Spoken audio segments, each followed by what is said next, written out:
Every day we encounter countless people on the streets, but do we truly know what lies beneath their outward appearances? Sometimes, behind a calm facade, something sinister and dangerous may be lurking. The story we're about to share today will make you ponder the dark sides that can be hidden within the soul of an ordinary person, at least at first glance.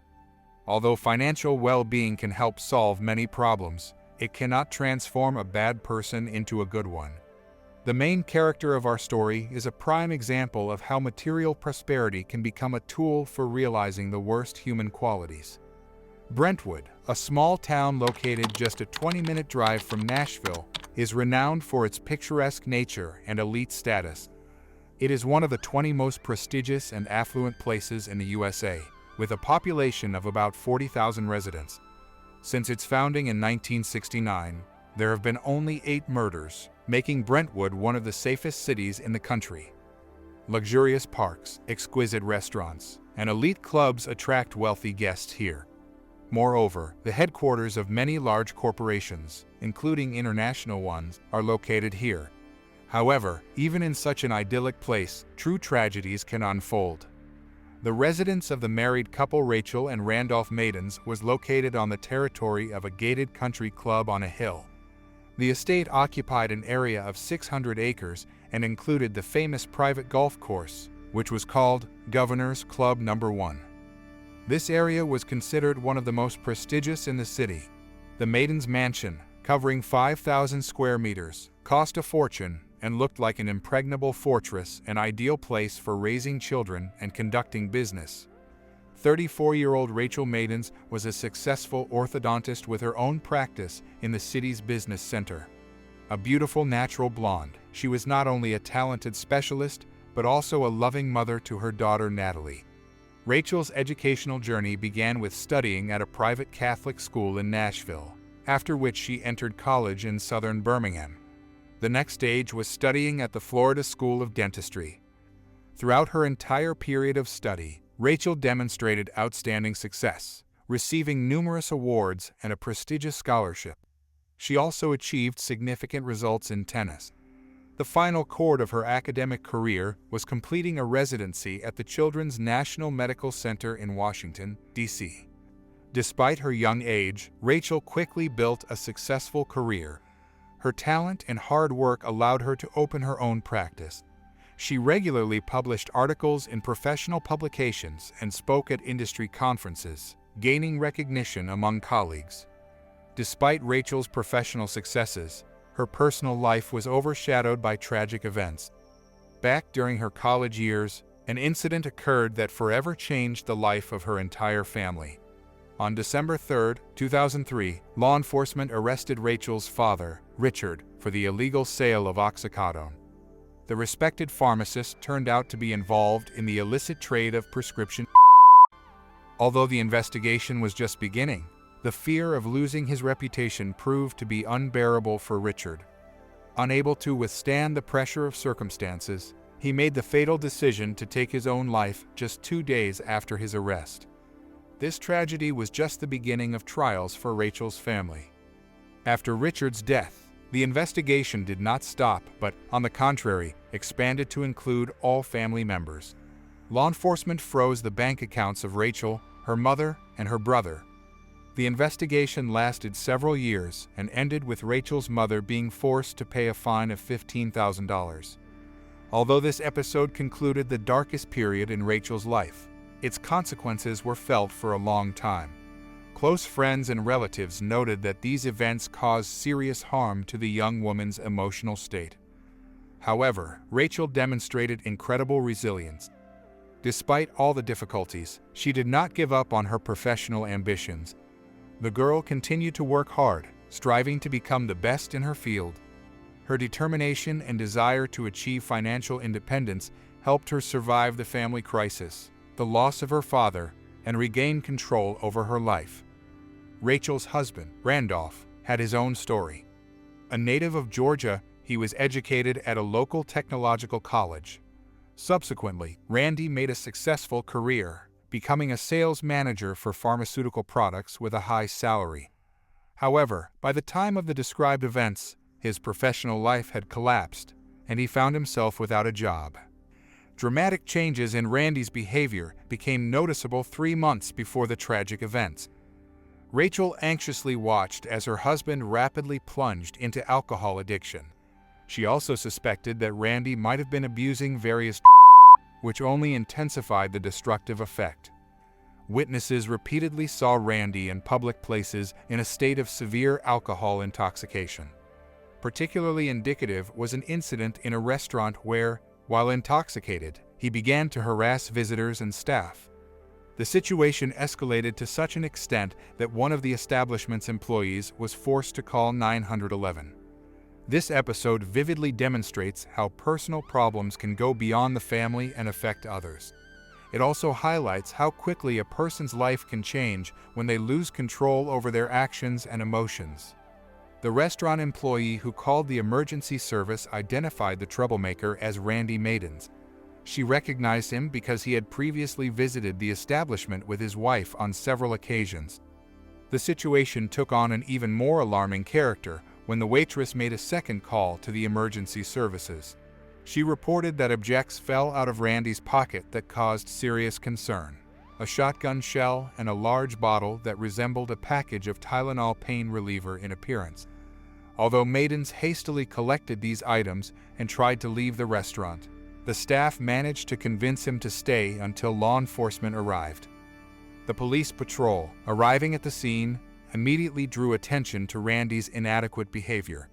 However, they could not determine with certainty whether he was simply in a state of alcohol intoxication or under the influence of more serious substances.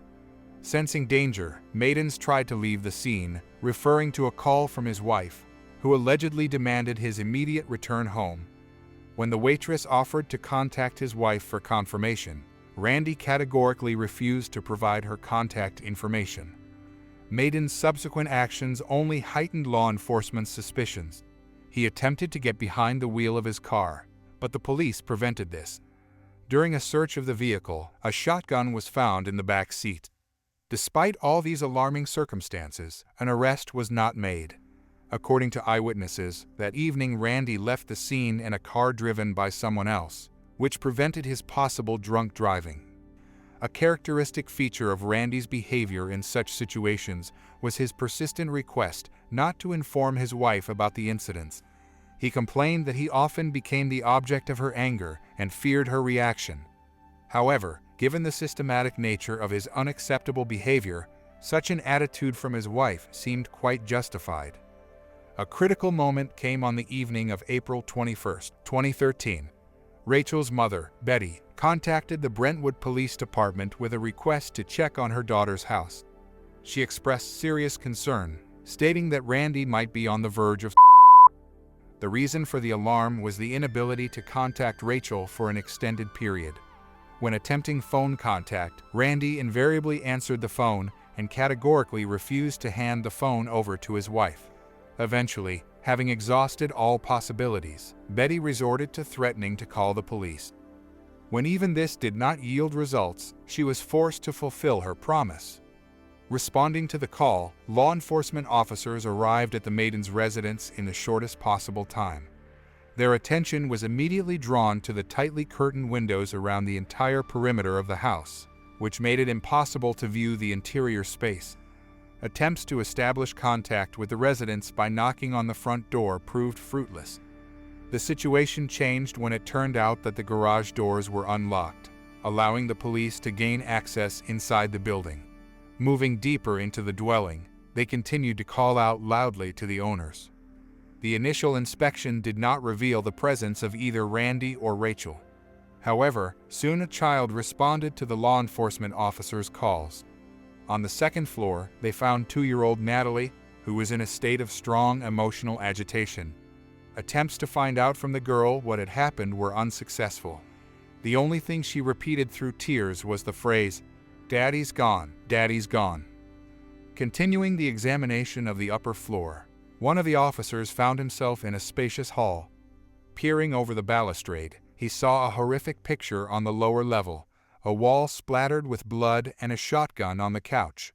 Rachael's body was found in the hallway between the living room and the vestibule, not far from the entrance to the main bedroom. The woman showed no signs of life. A detailed examination of the crime scene revealed that the victim had been literally shot to death. Rachael received 8 wounds from 9 pistol bullets and 2 shotgun blasts to the back. The body was wrapped in a blanket. Investigators also recorded traces of attempts to destroy evidence. Gruesome streaks from washed blood remained on the walls and floor. Given the circumstances, an immediate search was announced for Randy Maidens. To prevent the possible escape of the suspect, significant forces were deployed, including aviation and special units. The prestigious area turned into a scene worthy of a Hollywood thriller. Law enforcement actively cooperated with local residents, trying to establish the possible whereabouts of Randy. Betty, Rachael's mother, upon receiving the tragic news, immediately arrived at the scene to pick up her granddaughter. Given Randy's unstable behavior in the recent period, he was classified as a particularly dangerous criminal. Considering the likelihood that he remained armed, an appropriate warning was issued to the population. The residents of neighboring houses confirmed that they had repeatedly observed Randy in a state far from normal. During a search of the mansion, a handwritten message was found on the kitchen table. In this letter, Randy expressed deep apologies to his daughter and assured her of his love. He mentioned some terrible act that forced him to flee, but did not specify the essence of what he had done. Separately, the man expressed gratitude to his wife's relatives for the years spent together. In the note, Randy revealed his version of the events leading up to the tragedy. According to him, he could no longer endure the constant humiliation from his wife. He claimed that during the 6 years of their life together, Rachael subjected him to moral executions every evening. Randy wrote that on the fatal evening, his wife began to criticize him again, and this was the last straw that overflowed his cup of patience. Despite his act, Randy showed concern for his daughter Natalie, repeatedly asking for her forgiveness for his weakness. He insisted that custody of the girl should be transferred to Rachael's relatives, not his own mother. At the time the experts completed the analysis of the note's content, Randy's whereabouts remained unknown. Some specialists interpreted the text not only as a confession, but also as a possible farewell message, which complicated the search process. The assumption arose about the likelihood of the suspect. An interesting detail was the discovery of Randy's car in the driveway. In the trunk of the car, a large bag with cash amounting to $87,000 was found. Additionally, about $10,000 in cash was found in the house. An analysis of telephone connections showed that on the evening of the murder day, Randy contacted his lawyer. Investigators put forward a version that the suspect's initial plan was to eliminate his wife with subsequent escape and the start of a new life. However, something went wrong, resulting in the note left behind. The question arose, was this note an attempt to mislead the investigation? However, if so, why didn't Randy use the prepared transport and money to escape? What could have prevented the implementation of his plan? Given the availability of sufficient time, law enforcement officials suggested that Betty's unexpected call to the police could have ruined the criminal's initial intentions. The operation to search for the suspect ended unexpectedly quickly. Just 12 hours after the start of large-scale search measures, Randy Maidens voluntarily surrendered to law enforcement. He emerged from the forest area adjacent to his estate with his hands raised, offering no resistance during the arrest. Immediately after his arrest, Randy made accusations against his deceased wife. According to him, Rachael had subjected him to psychological pressure for many years. The situation became especially unbearable after he lost his job. Maidens claimed that constant reproaches and humiliation from his wife led to his moral downfall and degradation. Trying to justify his actions, Randy noted that he was Rachael's third husband, implying that previous marriages had fallen apart due to the woman's difficult character. However, these arguments could in no way serve as a justification for the brutal murder committed by 10 shots in the back of a defenseless woman. It turned out that Randy had a whole series of problems with the law. Only recently had he barely recovered from the consequences of the restaurant scandal. Now he was charged with the murder of his wife. The investigation established that Maidens had been repeatedly held accountable for minor offenses in recent times. One of the most serious incidents was Randy's arrest for driving under the influence a few months before the tragedy. The police officer who stopped Maidens recorded a strong smell of alcohol, but the suspect refused to take a sobriety test. According to the law, such a refusal is equated with recognition of the fact of drunk driving. Later, there was another case related to drunk driving. Randy, being in a state of severe alcohol intoxication, lost control of the car and crashed into a transformer substation. As a result of this accident, about 200 houses were left without electricity for several hours. A few weeks before the fatal events, one of the neighbors witnessed a strange scene. She noticed a man in a ski mask running through the forest, accompanied by 2 dogs.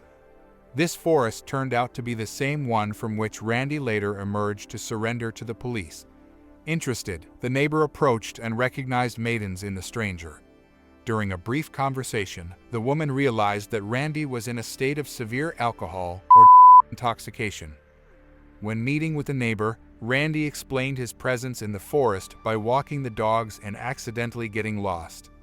The woman noticed that there was something like a bow and arrows in his backpack, which caused her concern and forced her to quickly leave the meeting place. Subsequently, residents of the surrounding area repeatedly observed Maidens engaged in similar strange activities, which created an atmosphere of anxiety among the inhabitants of houses located near the Maidens' residence. At the end of March, Randy ran into the law in Florida, where a case of trespassing was brought against him. However, he managed to avoid responsibility. The investigation was discontinued, which raised suspicions about the possible use of financial leverage to solve the problem. The most serious incident occurred in January 2013 in Orlando, where Randy came with his wife for a work conference. While visiting the bar, he reached a state of severe alcohol intoxication, losing the ability to speak clearly. When the establishment staff asked him to leave the premises, Maidens reacted aggressively. He began to smash dishes and use profanity. Several witnesses heard him threaten to kill his wife in a fit of anger, although at that time no one took these threats seriously. Attempts by bar patrons to calm Randy down and escort him out of the room led to a fight. The situation required the intervention of law enforcement.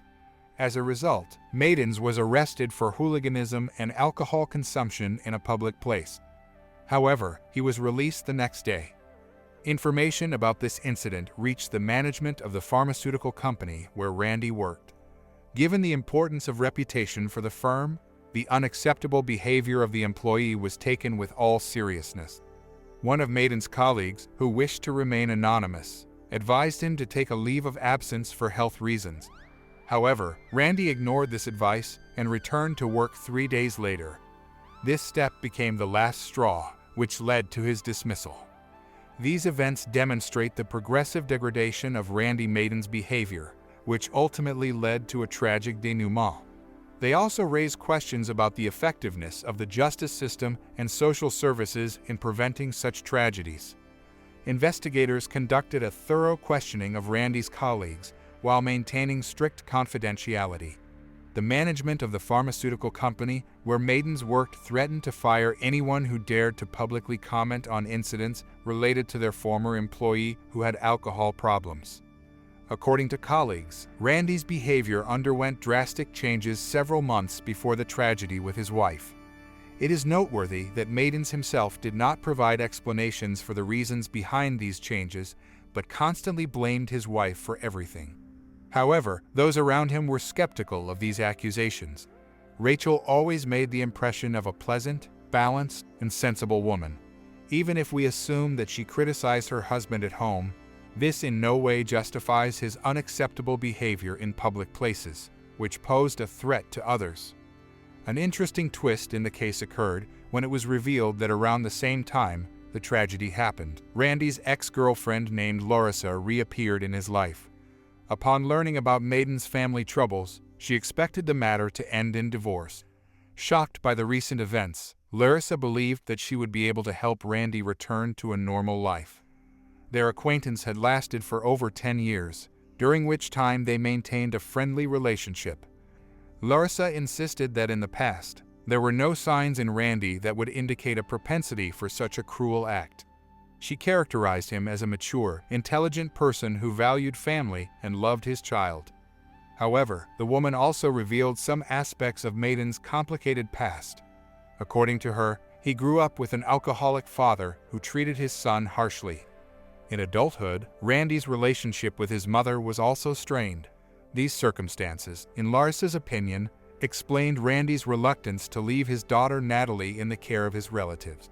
She surmised that the combination of marital problems and a traumatic childhood could have led to Maiden's psychological breakdown. Former colleagues of Randy from the pharmaceutical company confirmed that they were aware of his problems with prohibited substances. According to them, even the management knew about Maiden's struggle with addiction long before the incident, which he himself admitted to. The general consensus was that during the last few years before the tragedy, Randy had been successfully overcoming these difficulties, but then a relapse occurred. The question remains open: what was the true catalyst for such a radical change in Randy Maiden's behavior that led to the horrific murder of his wife? After the arrest of 42-year-old Randy Maidens, law enforcement agencies brought a number of serious charges against him. The main point was first-degree murder. Additionally, he was charged with endangering the life of a child and falsifying evidence. The last charge was based on Maiden's attempts to conceal traces of the crime. He tried to wash away the blood and wrapped Rachael's body in a blanket. Investigators concluded that the suspect planned to destroy evidence of his involvement in the murder and escape, probably to Mexico, using pre-prepared funds. Initially, the bail amount was set at $2.5 million, which is why Maidens remained in custody until trial. As of the end of June 2013, the defendant had not pleaded guilty to any of the charges. Randy's interests were represented by David Rabin, one of Nashville's most famous criminal defense attorneys.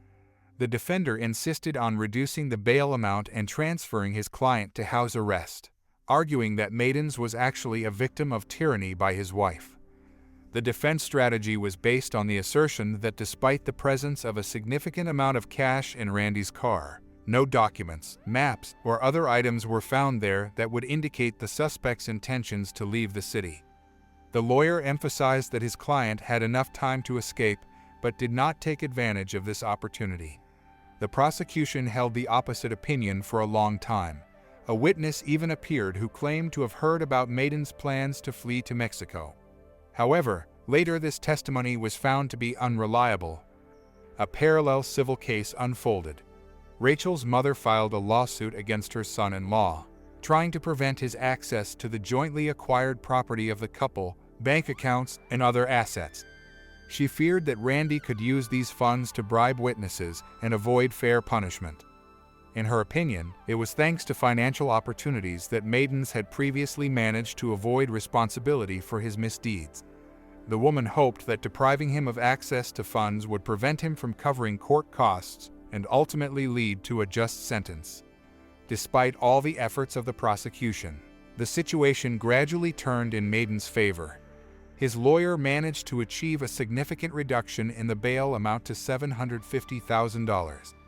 Randy immediately paid this amount, taking advantage of the fact that his mother-in-law's lawsuit was still under consideration. This decision allowed him to go free for at least a year and a half before the start of the trial scheduled for September 2014. The court decision caused a lot of surprise. Randy Maidens was allowed to continue living in the house where his wife was murdered. However, this decision was accompanied by a number of strict restrictions. In particular, Maidens was obliged to notify the Brentwood police at least a day in advance of his intention to enter the house. During such visits, he had to be accompanied by a lawyer. In addition, Randy was forced to wear an electronic bracelet for GPS monitoring. He was categorically forbidden any contact with his daughter and the relatives of his deceased wife. At the same time, the consideration of the civil lawsuit initiated by Maiden's mother-in-law continued. Her efforts were crowned with success. The court issued a restraining order on the couple's property. However, Randy, demonstrating audacity, ignored this decision and took personal belongings and clothing from the house without permission. This action led to a new charge of contempt of court, which, however, was later dropped thanks to the skill of his lawyer.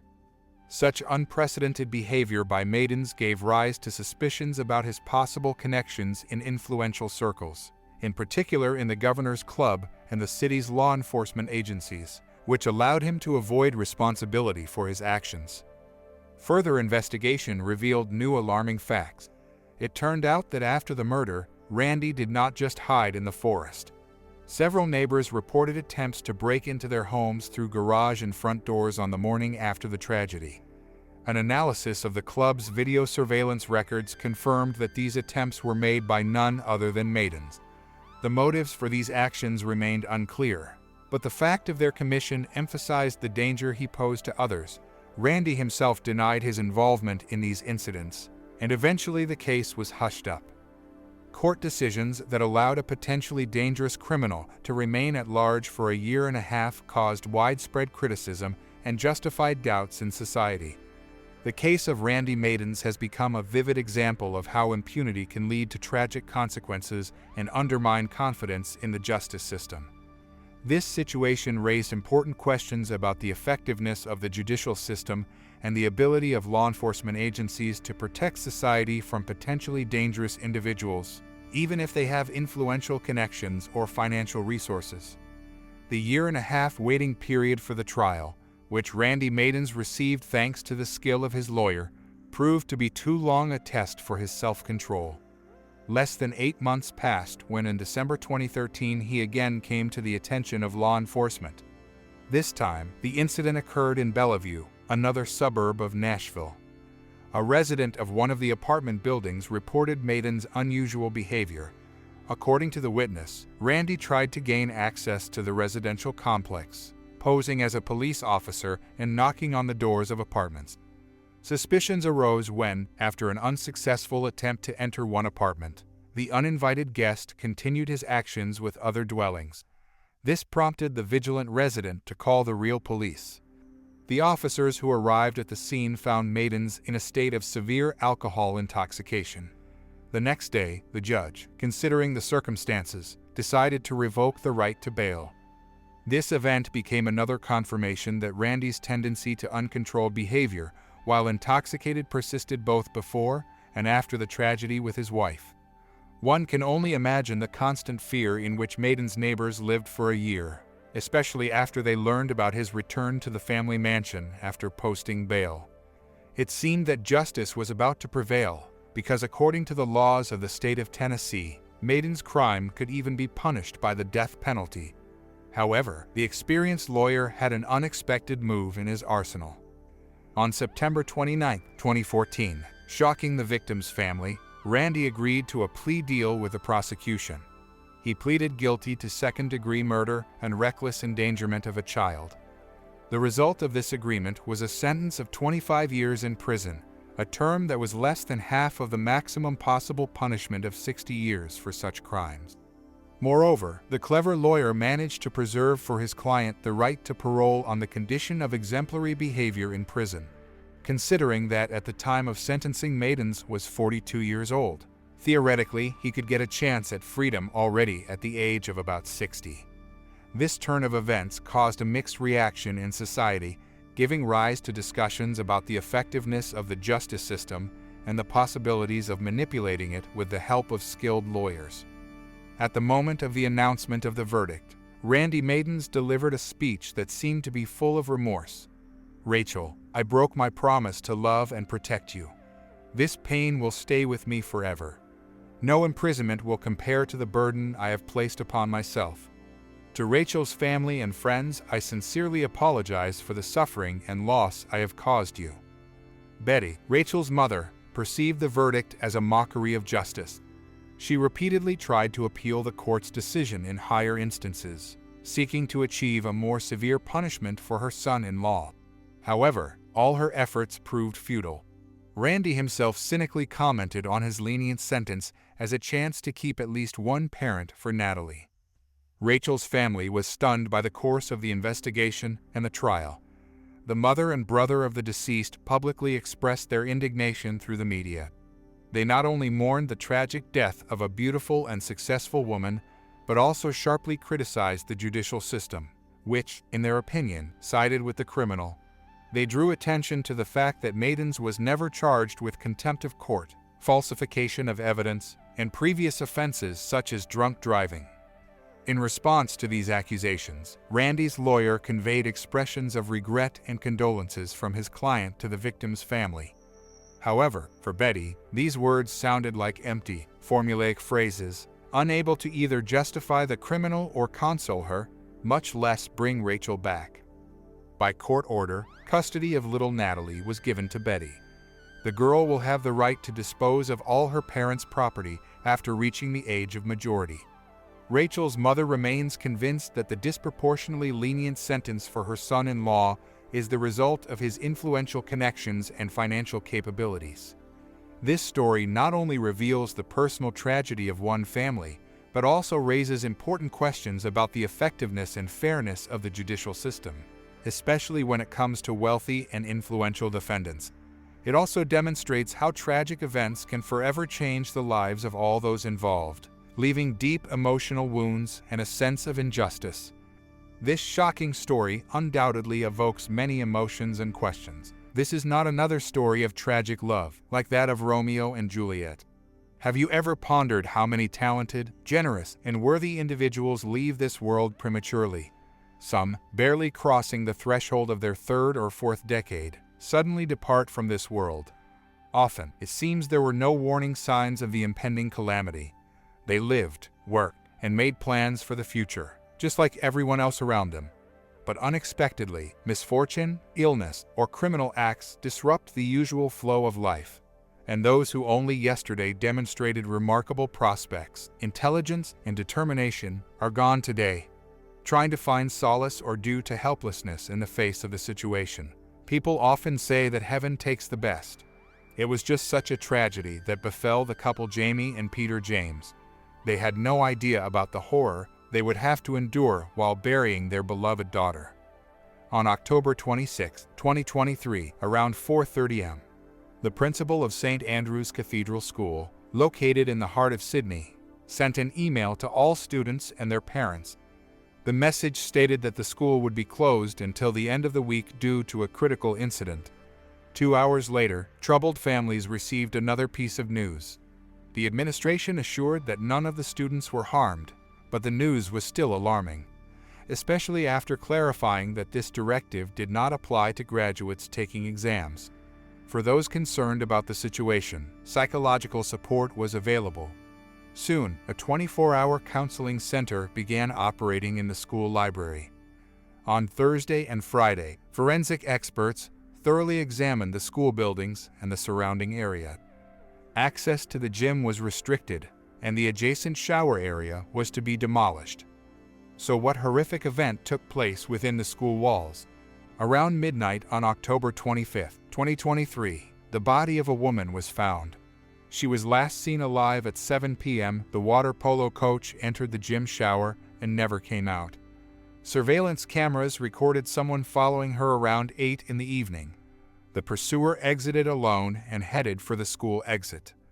It was the woman's parents who first raised the alarm about her disappearance. Lilie had been out of contact for the entire day, and at 10 p.m. she sent a message asking to be picked up from work. Fortunately, the police, already informed about the situation, took control of the case. The night watchman, while patrolling the territory, witnessed a horrific scene. The woman was lying on the floor in a pool of blood with her head smashed. Recovering from the initial shock, he immediately called the emergency services. Later, detectives invited a close family friend to identify the body. The woman's face was so disfigured that she could barely be recognized. After the news of her death became public, her house was filled with people. Friends, neighbors, and acquaintances came to support the grieving family. Local residents also expressed their grief and reverence for the prematurely deceased, constantly bringing flowers and toys, turning the area around the house into a kind of memorial. However, this mysterious death turned out to be not the only intrigue in this case. Another tragic loss occurred on October 27 at 8 am, just 18 kilometers from the site of the first crime. The remains of a man were discovered. This sad find was made by vendors working nearby. The body was found on the rocks of the Diamond Bay Reserve, not far from the eastern suburbs of Sydney. After a call to the police, a rescue team was promptly assembled. The operation included the participation of a sapper squad, Marines, and a rescue helicopter. At 3:30 p.m., the man's body was recovered and handed over to forensic experts for identification. Due to injuries sustained from falling from a height, visual identification was impossible, so fingerprints were used for this purpose.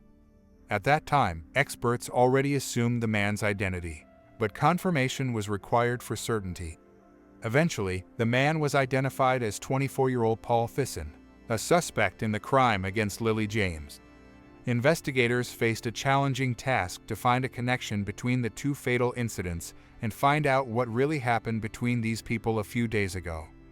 Lilie was born in May 2002 in the picturesque coastal town of Sans Souci, in New South Wales, Australia. She became the first and most beloved child in the friendly James family. She was especially adored by her maternal grandmother, Barbara. Lilie spent her childhood together with her younger brother Max by the ocean. She was a remarkably active and resilient girl who had a true passion for swimming.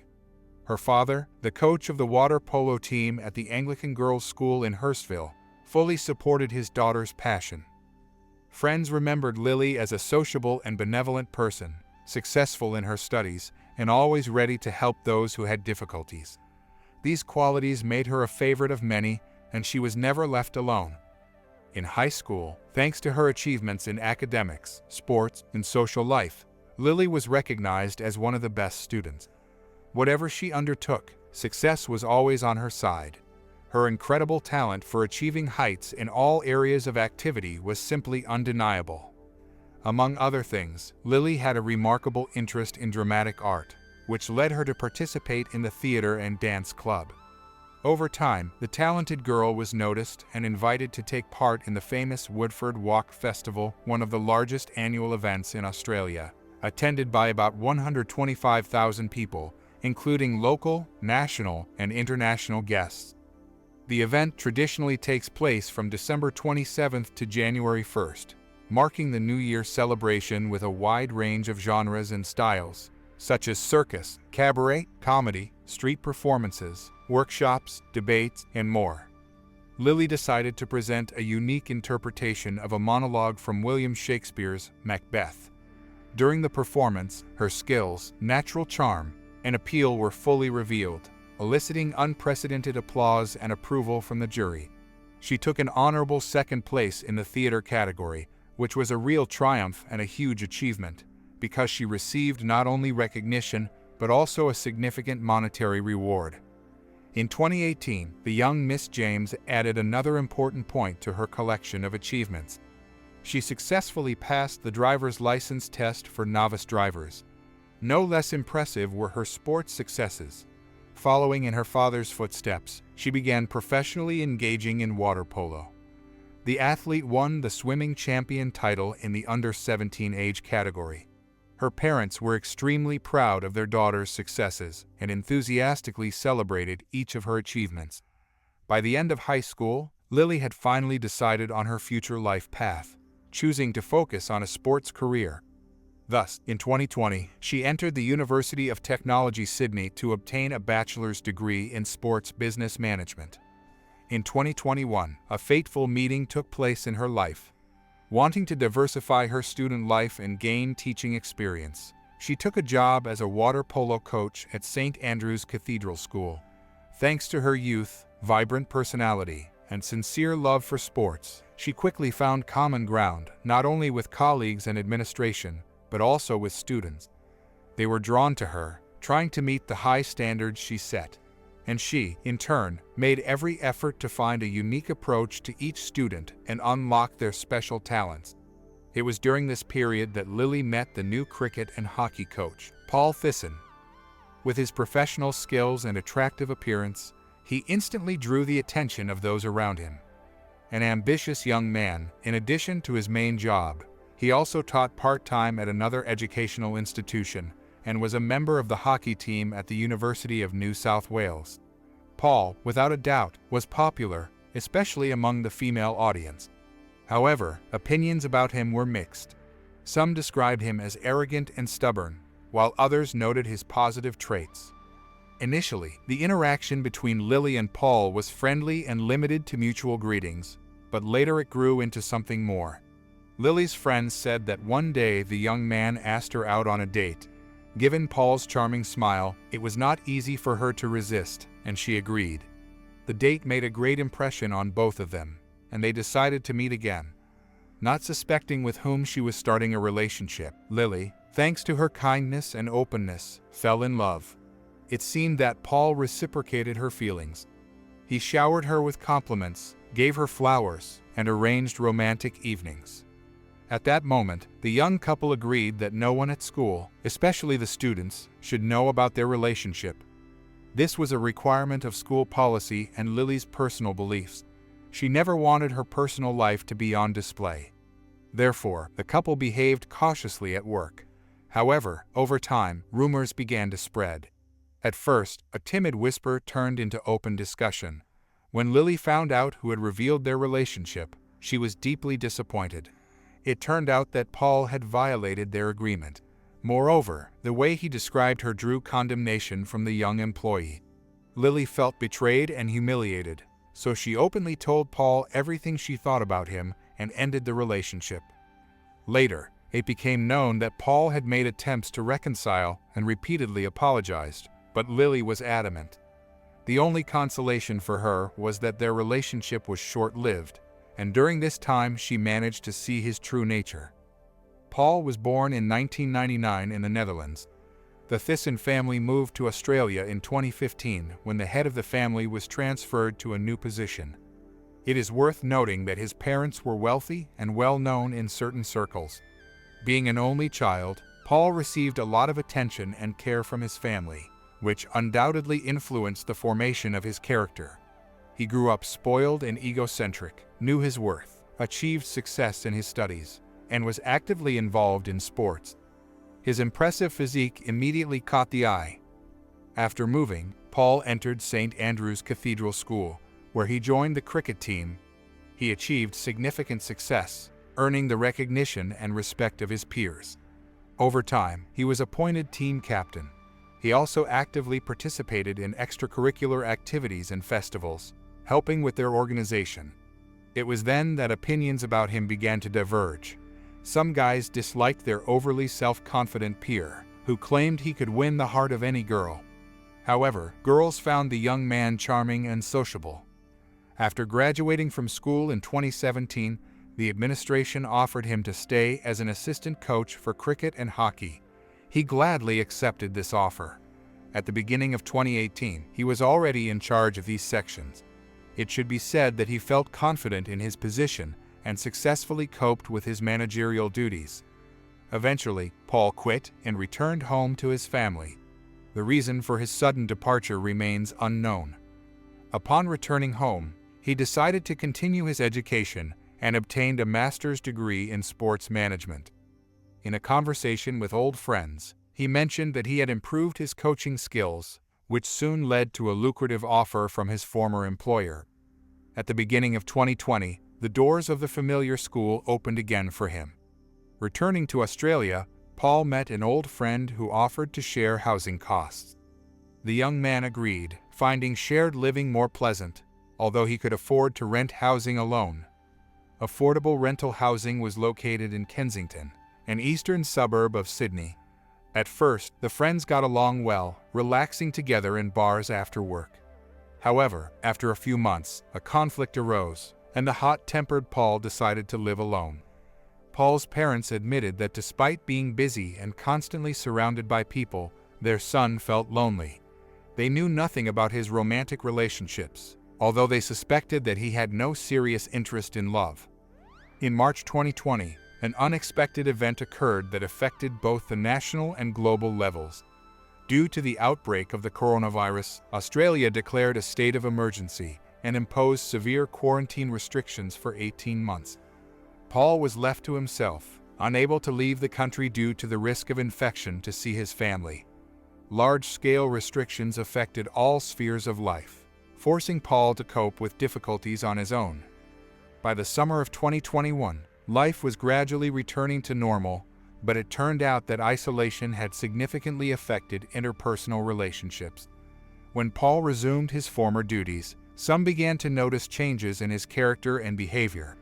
He quickly returned to the whirlwind of sports life and became a key player on the hockey team, continuing to lead an active lifestyle and even appearing in promotional videos for matches. At the same time, acquaintances noted traits that they had not previously noticed in him, such as uncontrolled outbursts of anger. In addition, rumors spread at school about his special interest in female students. The young coach repeatedly flirted with girls, often watching them for a long time, making them blush and feel uncomfortable. However, he was still considered a significant figure. His performances had a significant impact on the team's advancement to the finals of the Australian Hockey League. When Lilie ended their relationship, it was a blow to his ego. When investigators began investigating the case, there was no doubt about Paul's involvement. They quickly got on the trail of the culprit. Surveillance cameras, both inside and outside, played an important role in this case. The young man carelessly got into their field of view several times. Inquiries were also made to the company that serviced Lilie and Paul's mobile communications. The police needed to determine his last known location, so they decided to track the suspect using GPS.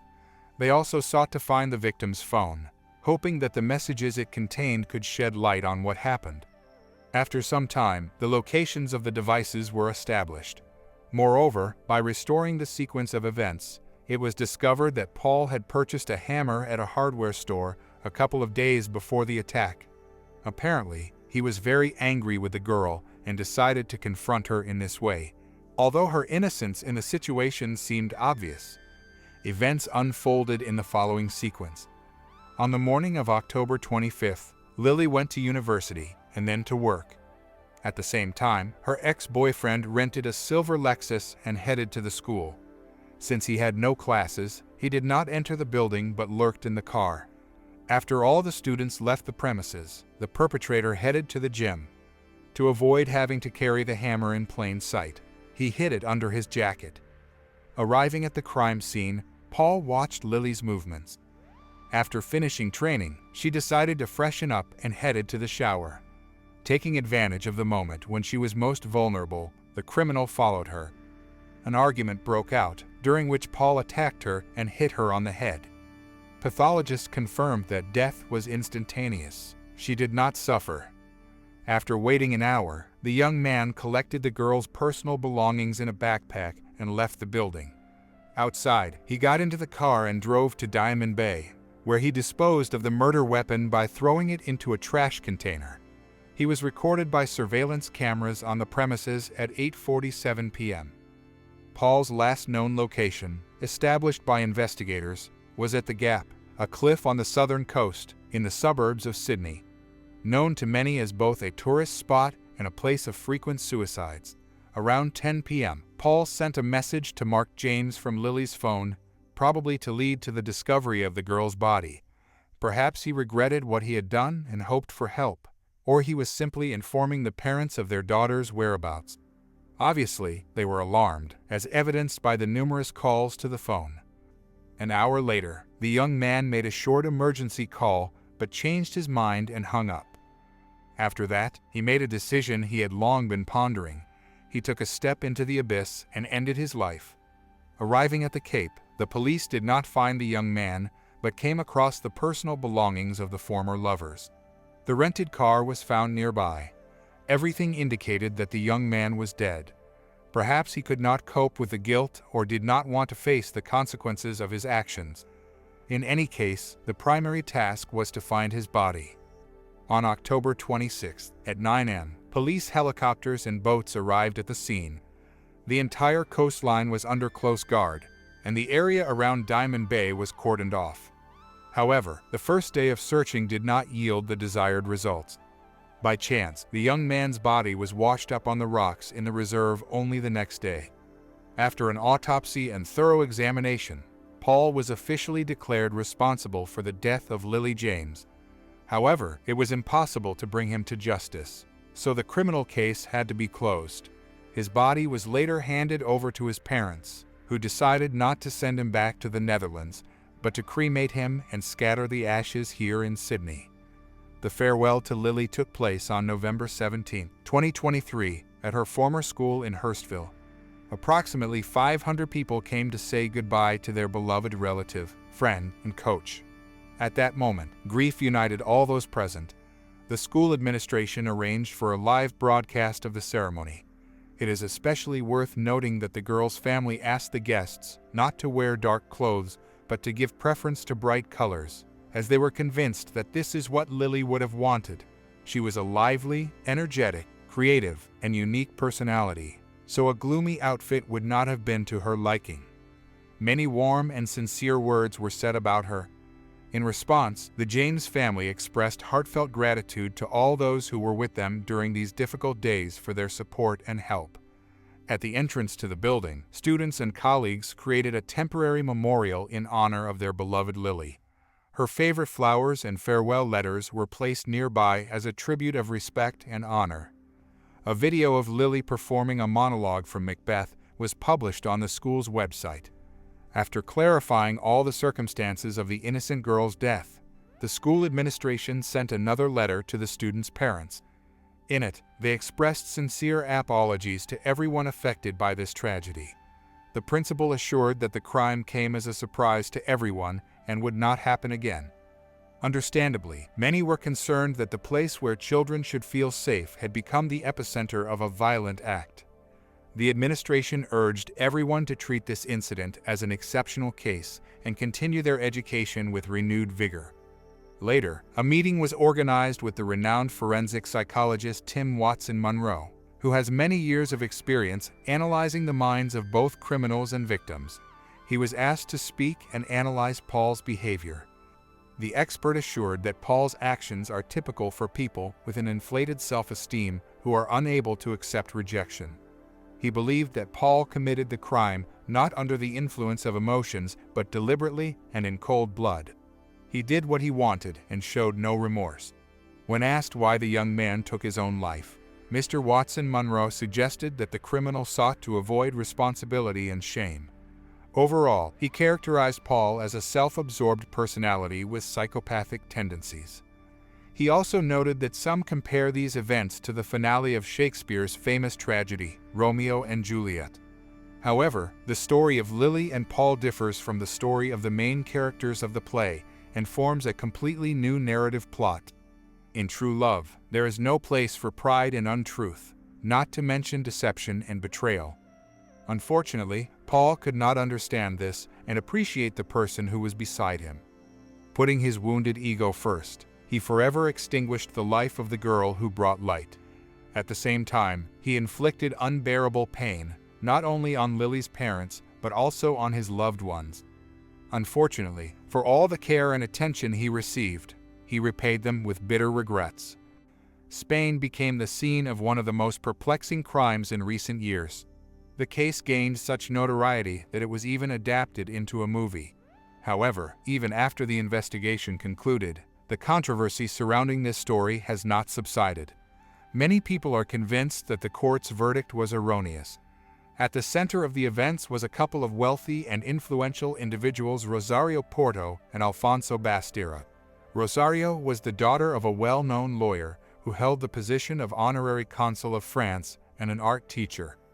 The young woman followed in her father's footsteps and became a successful lawyer herself. In 1997, she inherited the position of French consul from her father. Her husband Alfonso was a renowned journalist.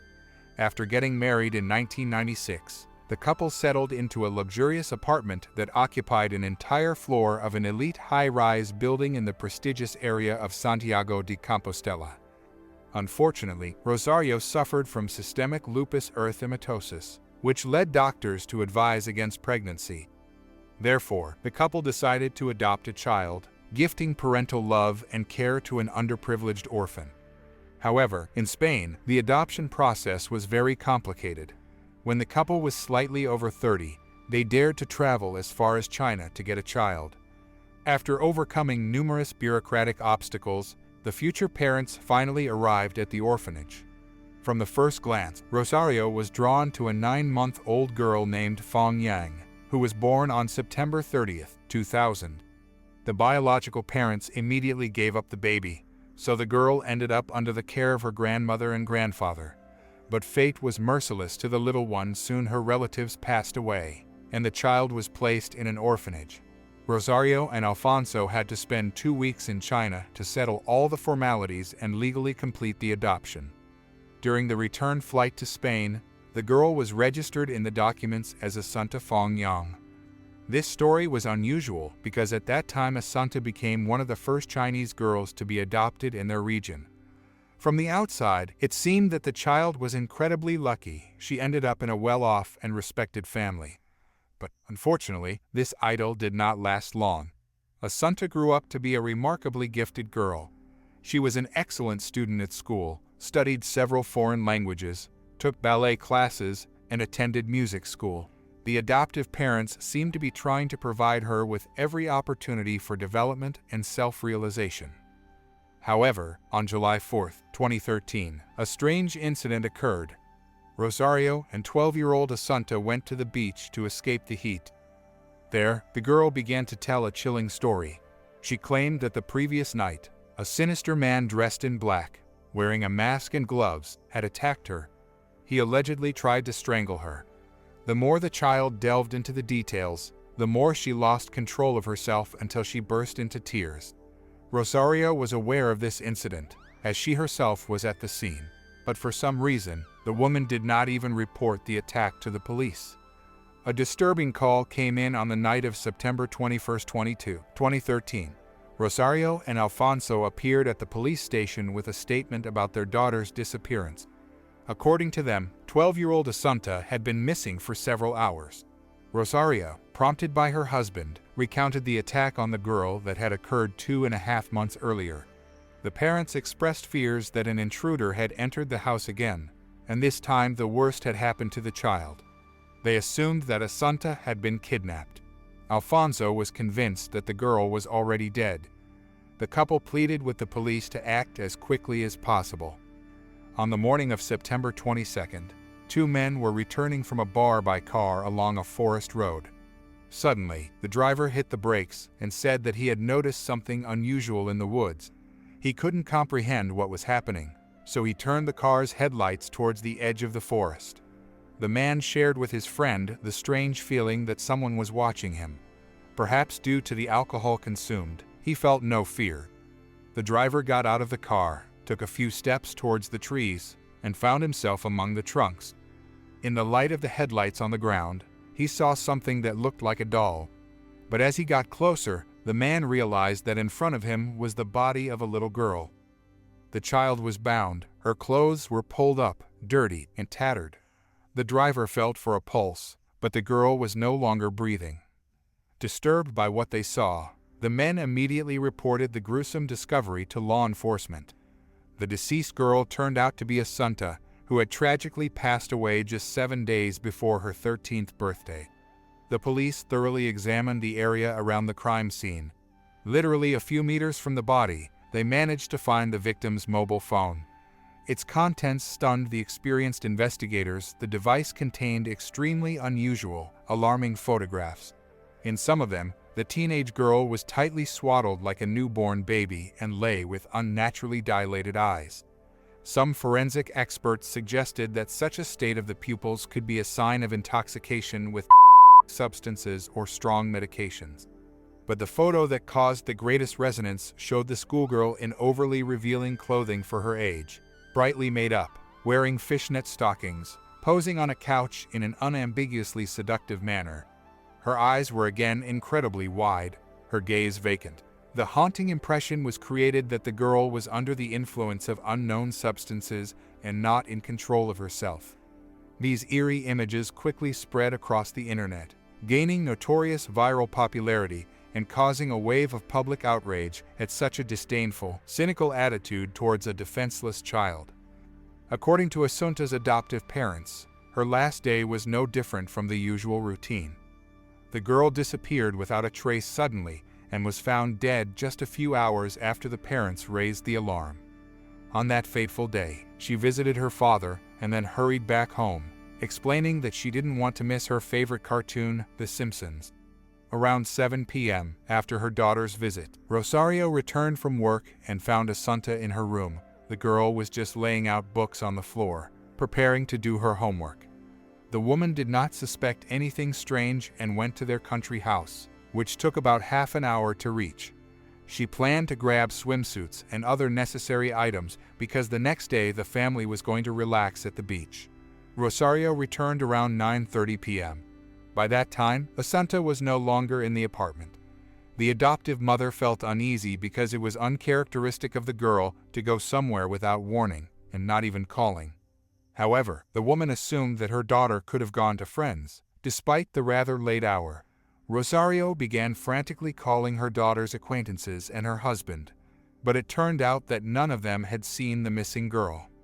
Naturally, the mother, who was the last to see the girl alive, immediately found herself in the circle of suspects and was summoned for questioning at the police station. While talking to the investigators, Rosario recalled the details of that July night when the first attack on Asunta occurred.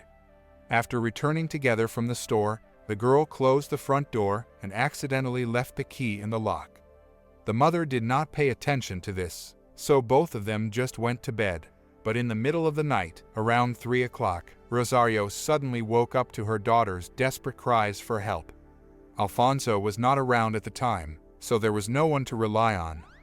The woman rushed to her daughter's room and saw a horrifying scene. Some burly man was pressing Asunta to the floor, tightly squeezing her neck. Without hesitation, Rosario threw herself at the attacker, trying to pull him off the child. But the stranger turned out to be surprisingly strong. He easily threw the petite mother aside, and she hit the wall. Fortunately, the attacker for some reason did not inflict serious harm on them and simply fled. Rosario could only describe the man very approximately. Stocky build, middle-aged, dressed all in black. She did not discern any more signs, as the attacker was wearing a mask and gloves. Shortly after the incident, Asunta told her closest friend about what had happened. The girl even sent her several photos showing red finger marks on her neck, the eerie imprints of the nighttime assault. Alfonso recalled that his daughter had been suffering from depression for a long time and was even taking antidepressants prescribed by doctors. This fact was confirmed. Asunta had indeed been sharing her emotional distress with her friends. However, in her latest conversations on this topic, the girl expressed more optimism, assuring that she was feeling better. Rosario claimed that after that terrible night, she did not try to investigate the incident or seek the truth. According to her, she did not want to traumatize her daughter with additional stress, which would inevitably result from going to the police. Moreover, the girl was already in a very vulnerable emotional state. But, frankly, the mother's arguments sounded unconvincing. Some time after the girl's tragic death, it became known that Asunta had even been treated in a psychiatric clinic. She had repeatedly said that she wanted to take her own life. The child was constantly on the verge of a nervous breakdown due to the excessive workload at school and various extracurricular activities. The atmosphere in the family was also tense. However, if you believe the parents themselves, they managed to resolve the conflicting issues and come to an understanding with their daughter. But the nanny told a different story. Lately, Rosario had been literally going crazy with anger because Asunta was no longer such a perfect genius child and had started to perform worse in her studies. The girl had become a burden for her mother, so she was actively looking for an opportunity to send her far away to study. Upon receiving this information, the detectives immediately set about verifying it. The first thing that interested them was the family's country house, where Rosario went on the day of Asunta's disappearance. After all, the schoolgirl's body was found just 4 kilometers away from it. When the investigators visited the house, the owner clearly did not expect to see them. The confused woman rushed to run upstairs as if trying to hide something. The police caught up with her in the bathroom, where Rosario was leaning over the trash can, looking into the bin. One of the detectives saw a piece of orange rope exactly the same as the one used to tie the dead girl's limbs. There was also a black mask and gloves. all these items were sent for examination. Unfortunately, no fingerprints or DNA traces were found on them. At the same time, forensic experts were performing an autopsy on Asunta's body. During the initial examination, the forensic specialists did not measure the temperature of the corpse so as not to accidentally damage important evidence. Because of this, it was impossible to establish the exact time of death. But it was likely that Asunta's death occurred at around 8 p.m. Experts determined that the direct cause of death was asphyxia. The girl's mouth and nostrils were pressed with something soft, most likely a pillow, due to the inability to breathe. The schoolgirl lost consciousness, and soon her heart stopped. But the most shocking results were revealed by the toxicological examination. Asunta's blood contained a colossal dose of larpam, a sleeping pill. The concentration of the was equivalent to 27 tablets, which was 9 times the maximum allowable dose even for an adult. Hair analysis showed that the victim was not encountering an overdose for the first time. The girl had been suffering from regular intoxications for 3 months before her death, starting from the time of the first nighttime intrusion into the house. It is important to understand that larpam can cause amnesia, impaired coordination, and muscle control.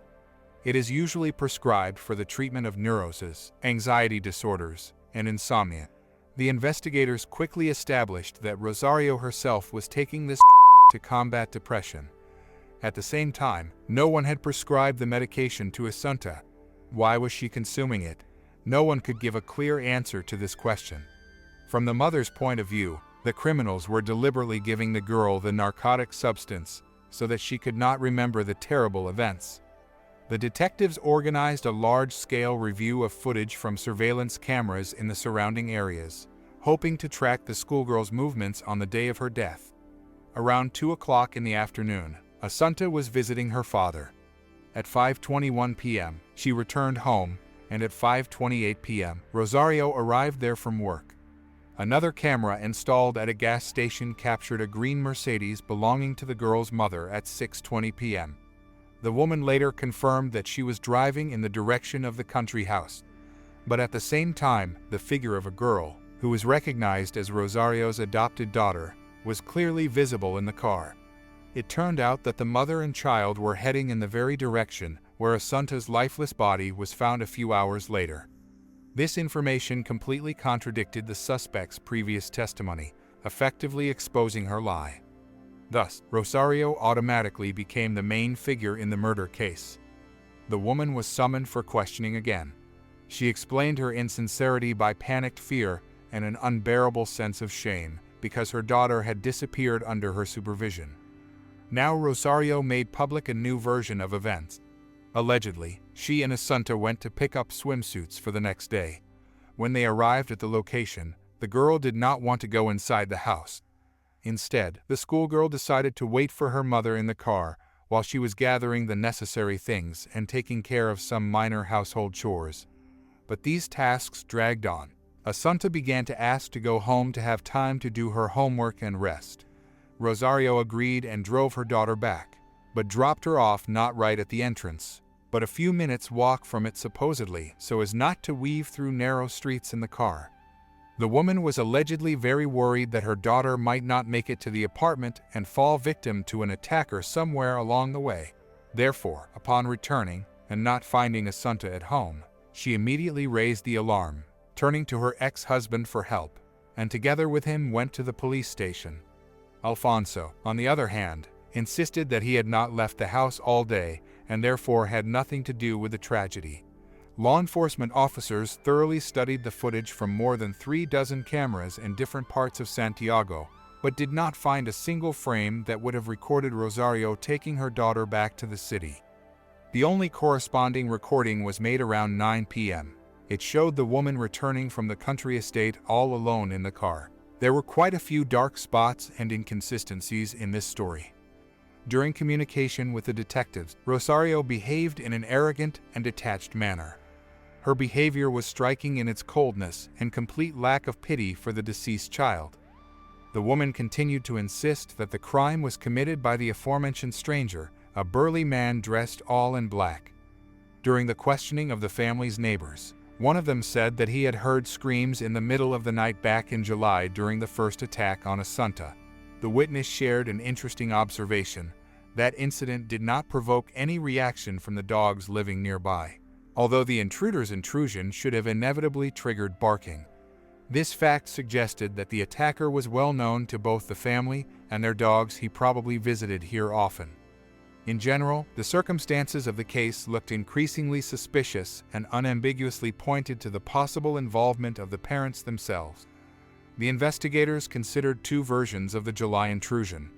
Some assumed that it was altogether a fabrication by the mother. Others were inclined to believe that it was the first attempt at the deliberate murder of the child by one of the spouses. At the same time, almost no one believed that someone outside could have been involved in those events. No traces of breaking or unauthorized entry into the apartment could be found. On September 24th, the inconsolable parents arranged their daughter's funeral. Rosario and Alfonso behaved rather strangely. They even took a selfie against the background of the coffin. Due to the obvious discrepancies in the testimony, the woman was arrested immediately after the ceremony. By that time, the detectives had already managed to find out a possible motive for committing this cruel crime. There were witnesses who told about the events that began to unfold 9 months before the tragedy and probably triggered a chain of fatal consequences. It was established that in January 2013, Rosario had an affair with a realtor named Manuel Garcia, whose services she used to sell real estate. The married man immediately made it clear that he had no intention of leaving his family. For him, it was just a fling on the side. Rosario was quite satisfied with this arrangement, and the secret relationship continued. By an irony of fate, it was during this period that her relationship with her lawful husband rapidly deteriorated. The woman called Alfonso a boring loser who also suffered from delusions of grandeur. She complained about his heartlessness and predictability. In contrast, Rosario's lover was his complete opposite. So in the event of a divorce, her husband, in her opinion, was facing a guaranteed financial collapse. But then Alfonso accidentally came across his wife's correspondence with Manuel on her phone, after which the couple separated in February 2013. Rosario, together with her adopted daughter, remained living in their city apartment. She continued to conduct business and visit their country house. Custody of the girl, at Asunta's own request, was formalized for the mother. Alfonso retained the right to see the child regularly, so Asunta actually lived in 2 homes. Many people from their circle noticed that the girl was always much closer to her mother, while her relationship with her father was not as warm. However, several witnesses recalled that lately, the man had been trying to establish contact with his daughter. He repeatedly told his ex-wife that they would forever remain connected by their shared child. Could the desire to finally get rid of her ex-husband have pushed Rosario to kill the innocent girl? As it turned out, at the beginning of summer, the woman was forced to break up with her lover, Manuel Garcia. Her health had significantly deteriorated due to lupus erythematosus, and Alfonso took full advantage of this. He allegedly made his sick wife promise that she would dump Manuel in exchange for his help and care for their daughter while she was in the hospital. The investigation into Asunta's murder was gaining momentum, and new facts were surfacing. It became known that on September 21st, the day of the tragedy, Rosario broke her promise and spent most of the day with her lover, Manuel Garcia. Only in the evening did she return home, where she met her daughter Asunta. This fact attracted the attention of the investigators because shortly after that, the girl was killed. Manuel Garcia claimed that he had no intention of leaving his family for Rosario. He was known as a sensitive and kind man, so the police came up with a version that Rosario could have manipulated him using the girl's death. She could have understood that such a loss would evoke pity in Manuel and allow her to bind him more tightly to herself. This version became one of many considered during the investigation. Rosario's lawyer, with whom she actively communicated, put forward an important argument that cast doubt on the investigation's versions. Traces of male fluid were found on the clothes of the deceased Asunta, indicating the involvement of a man in the crime. It could have been Rosario's accomplice, or she was telling the truth about her non-involvement. Although the version of the mother's innocence was considered unlikely, This weighty argument required refutation. Police officers redoubled their efforts on the case, collecting materials for analysis. Of particular interest was the identity of the samples of male fluid on the victim's body. Various options were considered, including the involvement of the girl's father or Rosario's lover, Manuel Garcia. However, Manuel had an alibi and no strong motive for attacking the girl, so he was quickly excluded from the list of suspects. It was a surprise that the DNA samples found belonged to a completely outsider, a Colombian citizen named Ramiro, who lived in Madrid, 6 hours' drive from the scene of the tragedy. During a meeting with the police, Ramiro desperately defended himself, claiming that he did not know Asunta and had never been to Santiago. His alibi was confirmed by video recordings from a restaurant in Madrid, where he had dinner with his girlfriend. The situation was becoming increasingly confusing, even if we assume that Ramiro could have gone to another city to commit the crime. It did not explain why Asunta had been taking prescription not prescribed to her for 3 months before the incident. Moreover, only part of the DNA traces found belonged to Ramiro. Experts suggested that the match could have been the result of improper sample quality or a violation of sterility when working with the tools. The version of intentionally planting foreign DNA materials to confuse the investigation was also considered. The behavior of Asunta's parents aroused suspicion. It seemed that they were indifferent to what had happened to their daughter. Technically, the last person to see the girl alive was her mother, Rosario. All the threads led to her, but the detectives doubted that she could have done everything alone due to her fragile physique. They assumed the presence of an accomplice. Using data from cell phone towers, the police tried to establish the whereabouts of Asunta's parents at the time of the crime. The investigation was becoming increasingly confusing, giving rise to many questions and versions. It turned out that on the day of the tragedy, the mobile phones of both the girls' parents were turned off. This seemed like a strange coincidence, but Rosario and Alfonso explained it as a simple accident. Supposedly their phones had run out of battery at the same time. They denied any malicious intent in this fact. As for the medications Asunta was taking, Rosario claimed that she was using a prescription given to her by a doctor for panic attacks. However, when the prescription expired, she continued to illegally purchase the taking advantage of the lenient legislation regarding such medications. The local pharmacist, who was a friend of Rosario's, sold her the pills without any problems.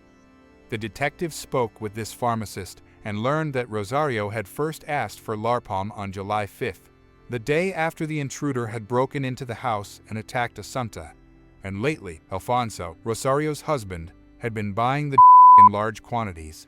These circumstances prompted the detectives to arrest him as well. As it turned out, even some of Asunta's teachers had noticed oddities in her behavior shortly before the tragedy. Once, the girl arrived with her father for a violin lesson, where she behaved as if she could not fully control herself. Alfonso explained this by the influence of allergy medications. The teachers noted that Asunta had always been very reserved and never talked about her family and relationships with relatives. The incident with Asunta's drowsiness was repeated several times, but the parents always found excuses, referring to the girl's state of health. The teacher doubted the truthfulness of their words. When the police spoke with her, she described Asunta's symptoms and behavior, which exactly matched the list of side effects of Larpom.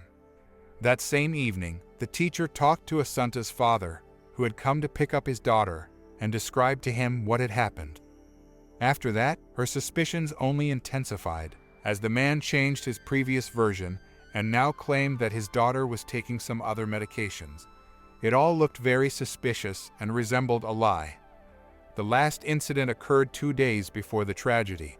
Rosario approached the teacher and informed her that Asunta would not be able to attend the lesson due to a strong reaction to the medications prescribed by the doctors.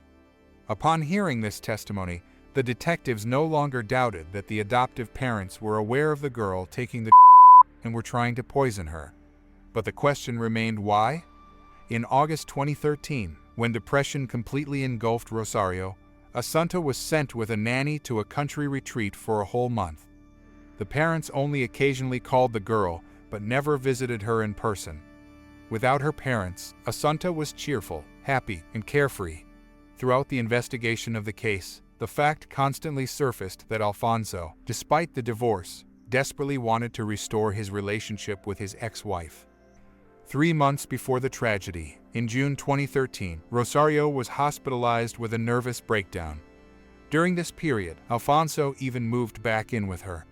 The man was somewhat pleased, as his desire to reunite with his family was beginning to come true.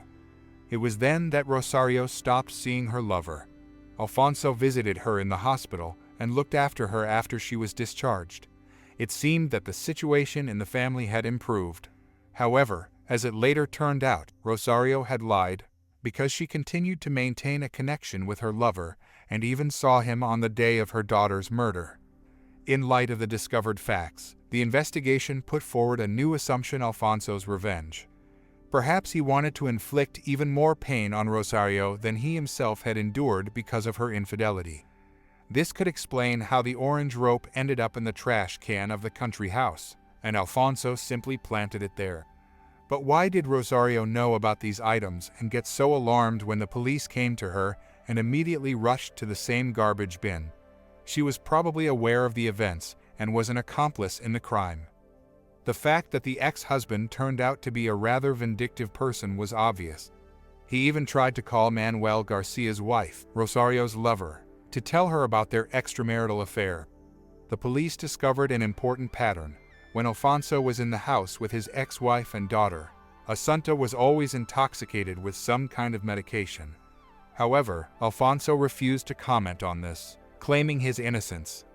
After the arrest, Rosario's behavior was unstable. She would either fall into hysterics or depression. On the other hand, Alfonso was quiet and calm, constantly trying to reassure Rosario, saying that they should love and support each other and that everything would be over soon. Despite his convincing conversations, the police officers noticed how cold the man was. Later, information carriers used by Alfonso were discovered. It turned out that the hard drive on his laptop had been completely replaced. Experts calculated that over 500,000 photos and videos had passed through it. It was probably compromising information since it had been deleted. It was not possible to restore this data without the storage device.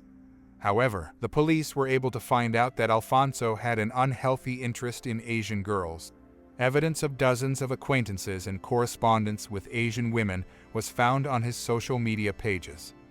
Most of the investigators who saw the photos from the man's accounts believed that the girls in them were underage. In addition, it turned out that Alfonso often visited adult websites, where he was exclusively interested in Asian women with the most childlike appearance. Soon, the owner of an escort agency approached the police station. She confessed that Alfonso was a regular client of the establishments, always ordering only Asian women and demanding that they dress like schoolgirls. Even his wife knew about this weakness of his. Against this background, the photos of the murdered Asunta in revealing clothes, found on her mobile phone, looked even more compromising. In court, it was decided not to use the recordings of Rosario and Alfonso's conversations during their detention, although they discussed interesting topics there, in particular, whether they had managed to get rid of all the evidence. Nevertheless, the prosecutor drew attention to the cruel treatment of this quiet and calm man towards his ex-wife. The prosecution was convinced that the criminals were covering for each other and were actually both involved in the child's death. Probably, after the couple's breakup, both felt burdened by their adopted daughter, which could have become a motive for the crime. Their behavior and the testimony of witnesses largely confirmed this version. The defendants themselves did not cooperate with the investigation, refused to communicate without lawyers, and later, on the advice of their defenders, stopped commenting on the tragedy altogether. All this time, the media did not subside. Journalists were eager for sensations, as it concerned wealthy people involved in something so dirty that the food for gossip seemed inexhaustible. The viral photos, which were discussed on the internet everywhere, including at the international level, played a big role in this. Forensic psychiatrists played an important role in the investigation. After analyzing the behavior of the adoptive parents, the experts saw two narcissists with similar personality disorders, intoxicated by the power of money, depraved and capricious. Obviously, they had adopted Asunta only to portray a loving family under pressure from Rosario's parents. The girl had become a toy for them. Unfortunately, when she became unnecessary, she was first used and then decided to be disposed of. An important witness for the prosecution was Asunta's 15-year-old acquaintance. Despite the fact that Alfonso claimed that he had not left the house all day until the evening on the day of the murder, this turned out to be a lie. The girl saw him with Asunta around 6 p.m. near Rosario's house. This was later confirmed by surveillance camera footage. Alfonso also appeared on cameras at 9 p.m., already after the girl's disappearance, but before Rosario's call. These contradictory facts supplemented the list of evidence against the couple. In fact, it was a very controversial trial. Even the judge's behavior raised doubts. Many believed that he simply sought fame, and these suspicions turned out to be not unfounded. Shortly after the end of the trial, the judge wrote a book about Asunta, although in reality it was just an attempt to gain popularity. The defendants also had supporters. Relatives and neighbors had watched for years as the adoptive parents tried to create the best conditions for the child. They had money, ambition, and difficult personalities, but their loved ones saw how they cared for Asunta. Many still believe that, despite all the oddities in their behavior, the outcome of this trial was a miscarriage of justice. This opinion is especially common among those who care outside of Spain. The defendants themselves refused to admit their guilt in court. During the trial, Alfonso's behavior was calm and reasonable, while Rosario constantly cried, fell into hysterics, and got confused in her testimony, justifying her actions by the influence of medications. Rosario's cousin testified in the courtroom and revealed interesting facts. The defendant's parents had suddenly died at home 7 months apart, the mother in 2011 and the father in 2012, shortly before Asunta's death. The cousin suggested that Rosario could have been involved not only in her daughter's murder, but also in the death of her parents in order to solely possess the entire inheritance. The defense objected to these speculations, noting that Rosario's mother was 77 years old and her father was 88, and they had died of old age in their beds without any signs of violent death upon examination by doctors. However, the bodies of the parents, like Asunta's body, were cremated, which made it impossible to conduct an exhumation, an additional examination of the remains to determine violent death. On the other hand, the prosecution insisted that the child's parents were real psychopaths. Alfonso, in their opinion, was a pedophile who pumped his adopted daughter with and then carried out his dirty fantasies.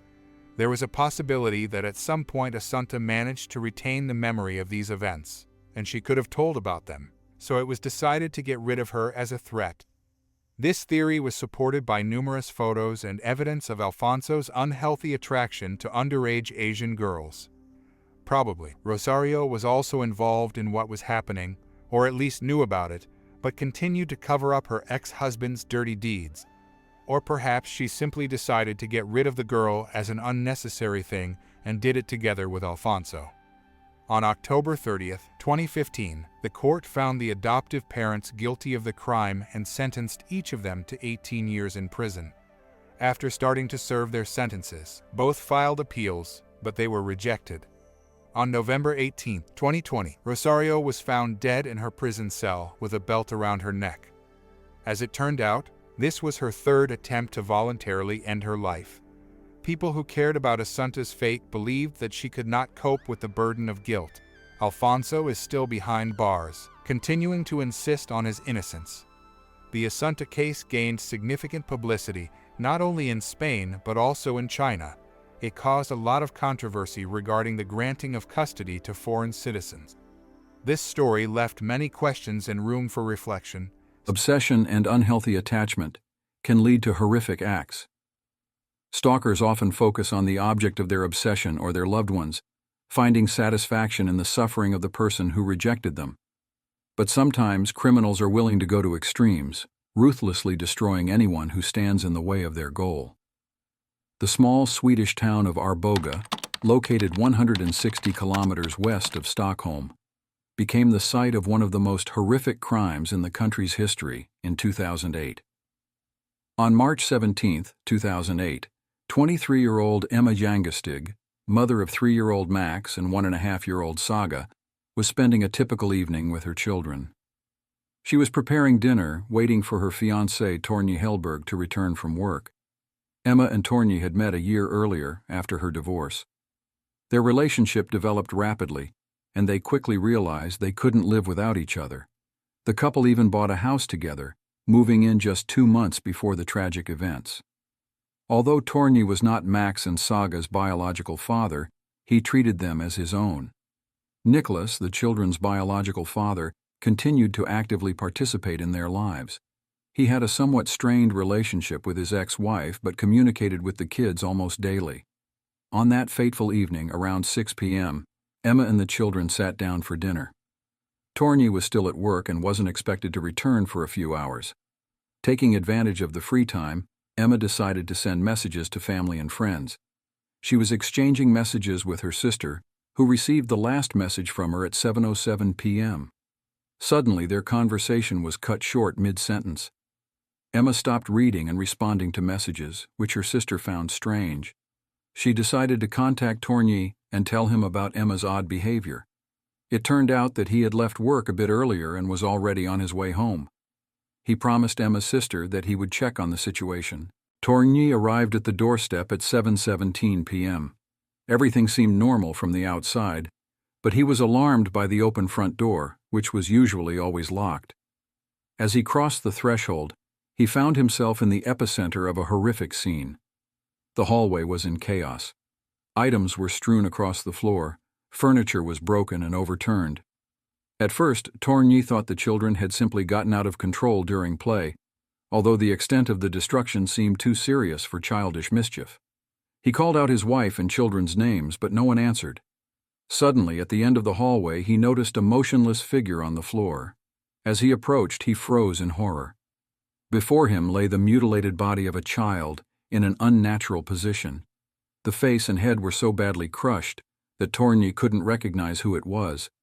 But from the clothing, he guessed it was little Saga. A bit further lay Emma, also in a pool of blood with similarly horrific injuries. Without wasting a minute, Torgny called the emergency services. The emergency dispatcher received an alarming call at 7:20 p.m. On the other end of the line, a man was screaming in despair, begging for help.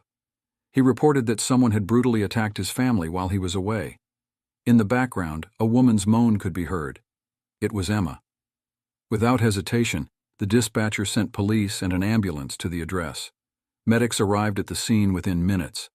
By that time, Torg had discovered that all 3 of his family members had suffered severe head injuries, their faces mutilated beyond recognition. Amazingly, however, the doctors found that the attack victims were still showing signs of life. Despite this, the prognosis was grim from the very beginning. Even a superficial examination indicated such serious damage that the medics feared the worst. The victims were urgently transported to the hospital for emergency care. Max and Saga were in critical condition, while Emma was somewhat less injured. She was immediately placed in intensive care and put into a medically induced coma. The doctors held out little hope. Even if the mother and children survived, the traumatic brain injuries would likely have irreversible consequences. Despite the pessimistic prognosis, the medical staff gave their all to save the lives of the victims. Meanwhile, forensic experts were already working at the scene of the terrible tragedy. The picture resembled a horrific scene from a horror movie. The area was cordoned off as the entire house, which was in chaos, needed to be thoroughly examined. Unfortunately, the medics inadvertently trampled and destroyed numerous traces while trying to save lives and evacuate the victims.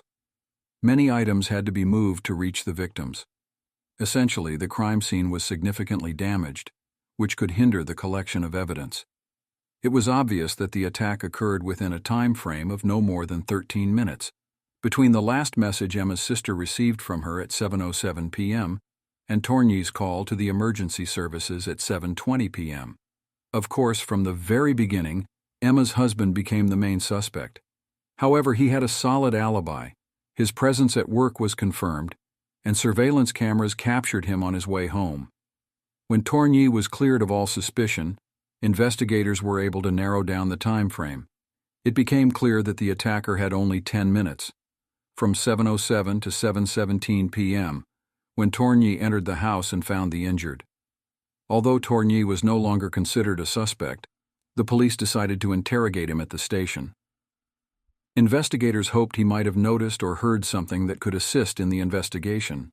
However, the man insisted that he had not seen any strangers or vehicles. The only suspicious detail was the unlocked front door. Next, detectives considered the possible involvement of Emma's ex-husband. Nicholas seemed a plausible suspect.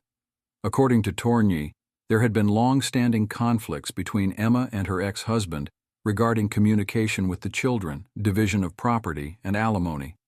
Sometimes the situation escalated to such an extent that the woman even filed reports with the police, fearing for her safety. However, this was a long time ago. Well before the tragedy, the former spouses had settled their disputes and reached an agreement. Tourny even maintained quite friendly relations with Nicholas, with no misunderstandings or motives for attack arising between them. Emma's husband did not believe her ex-husband was involved, but there were no other leads at the time. After the interrogation, Emma's father picked up his son-in-law from the police station. Together, they headed to the hospital to find out about the condition of the victims.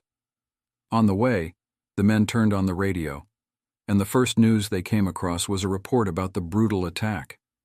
The announcer declared that the children had died in the hospital, never regaining consciousness, just minutes earlier.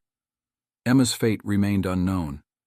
This news stunned the men, who couldn't believe such a horror had befallen their family. It was impossible to imagine who could so coldly attack a defenseless woman and innocent children, brutally taking their lives. Meanwhile, law enforcement officers worked tirelessly at the scene of the tragedy, gathering any leads piece by piece. One thing became clear: the perpetrator belonged to the victim's innermost circle. This was evidenced by the extreme brutality of the attack, the clear intention to leave no chance of survival, especially the fury with which the children were tortured. There was undoubtedly a personal motive behind this. Whoever this monster was, he harbored intense hatred for his victims, completely losing control of himself during the killing and inflicting numerous blows. At that point, Emma's ex-husband remained the main suspect. There had been conflicts and disputes between him and the woman in the past. Nicholas had even threatened her, which led Emma to turn to law enforcement. So the man was immediately arrested and taken in for questioning. From the very beginning, Nicholas was shocked by the terrible event. However, during the interrogation, he remained quite calm.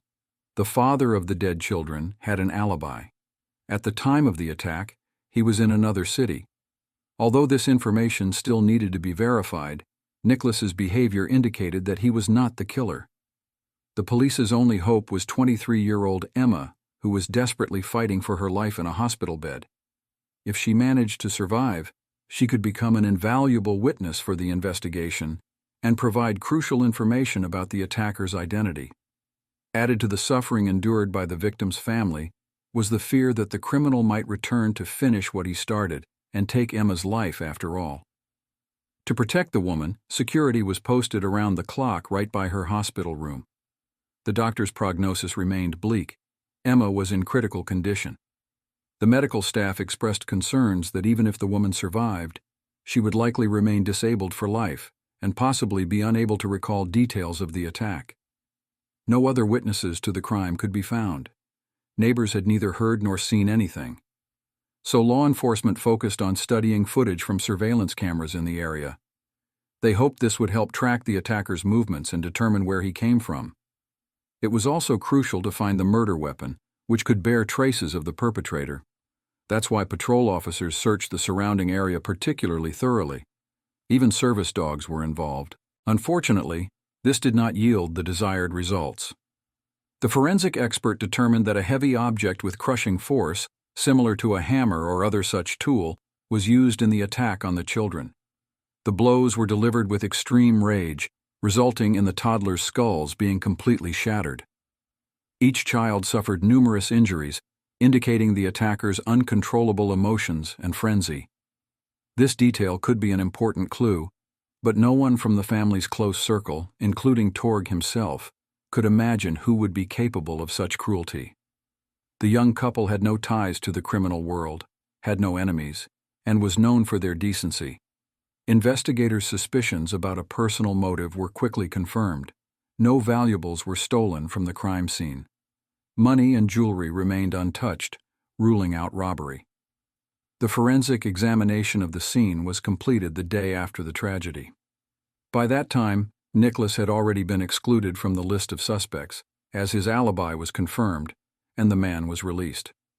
Emma was still in a medically induced coma, and the investigation was not progressing. The case gained considerable attention in the media.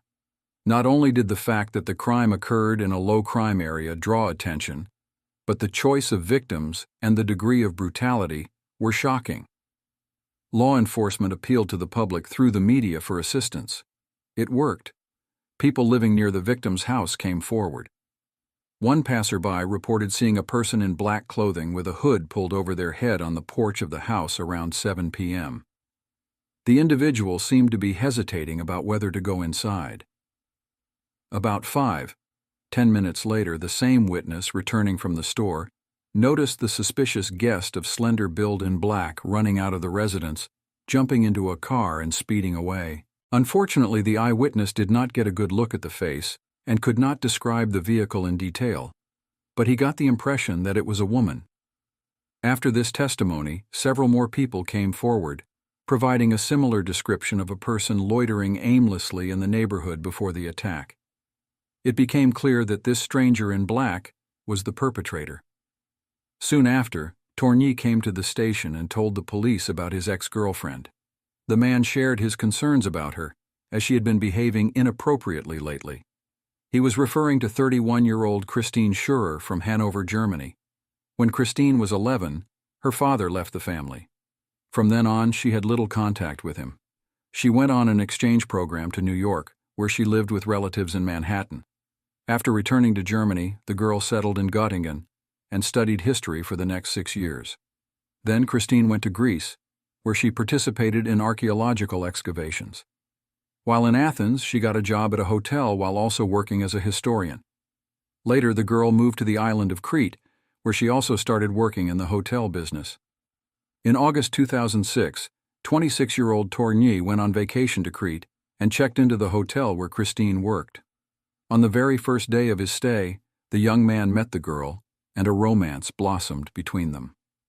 The relationship lasted throughout the 5-day vacation, and after Tourny returned home, the lovers continued to correspond. Later, the enchanted Christine even flew to Sweden to spend a few days with her chosen one. Before leaving, the girl suggested going skiing together next time, but Tourny did not show much enthusiasm. According to the man, it was then that he began to doubt the advisability of this relationship. In everyday life, Christine turned out to be completely different from how she was during the vacation. In January, Tourny sent Christine a message informing her about the breakup. However, the girl could not simply accept this decision and tried in every way to restore the relationship. She constantly wrote to her ex-boyfriend, begging him to change his mind and give their romance a second chance. In March 2007, Christine came to Sweden again, this time for 2 weeks.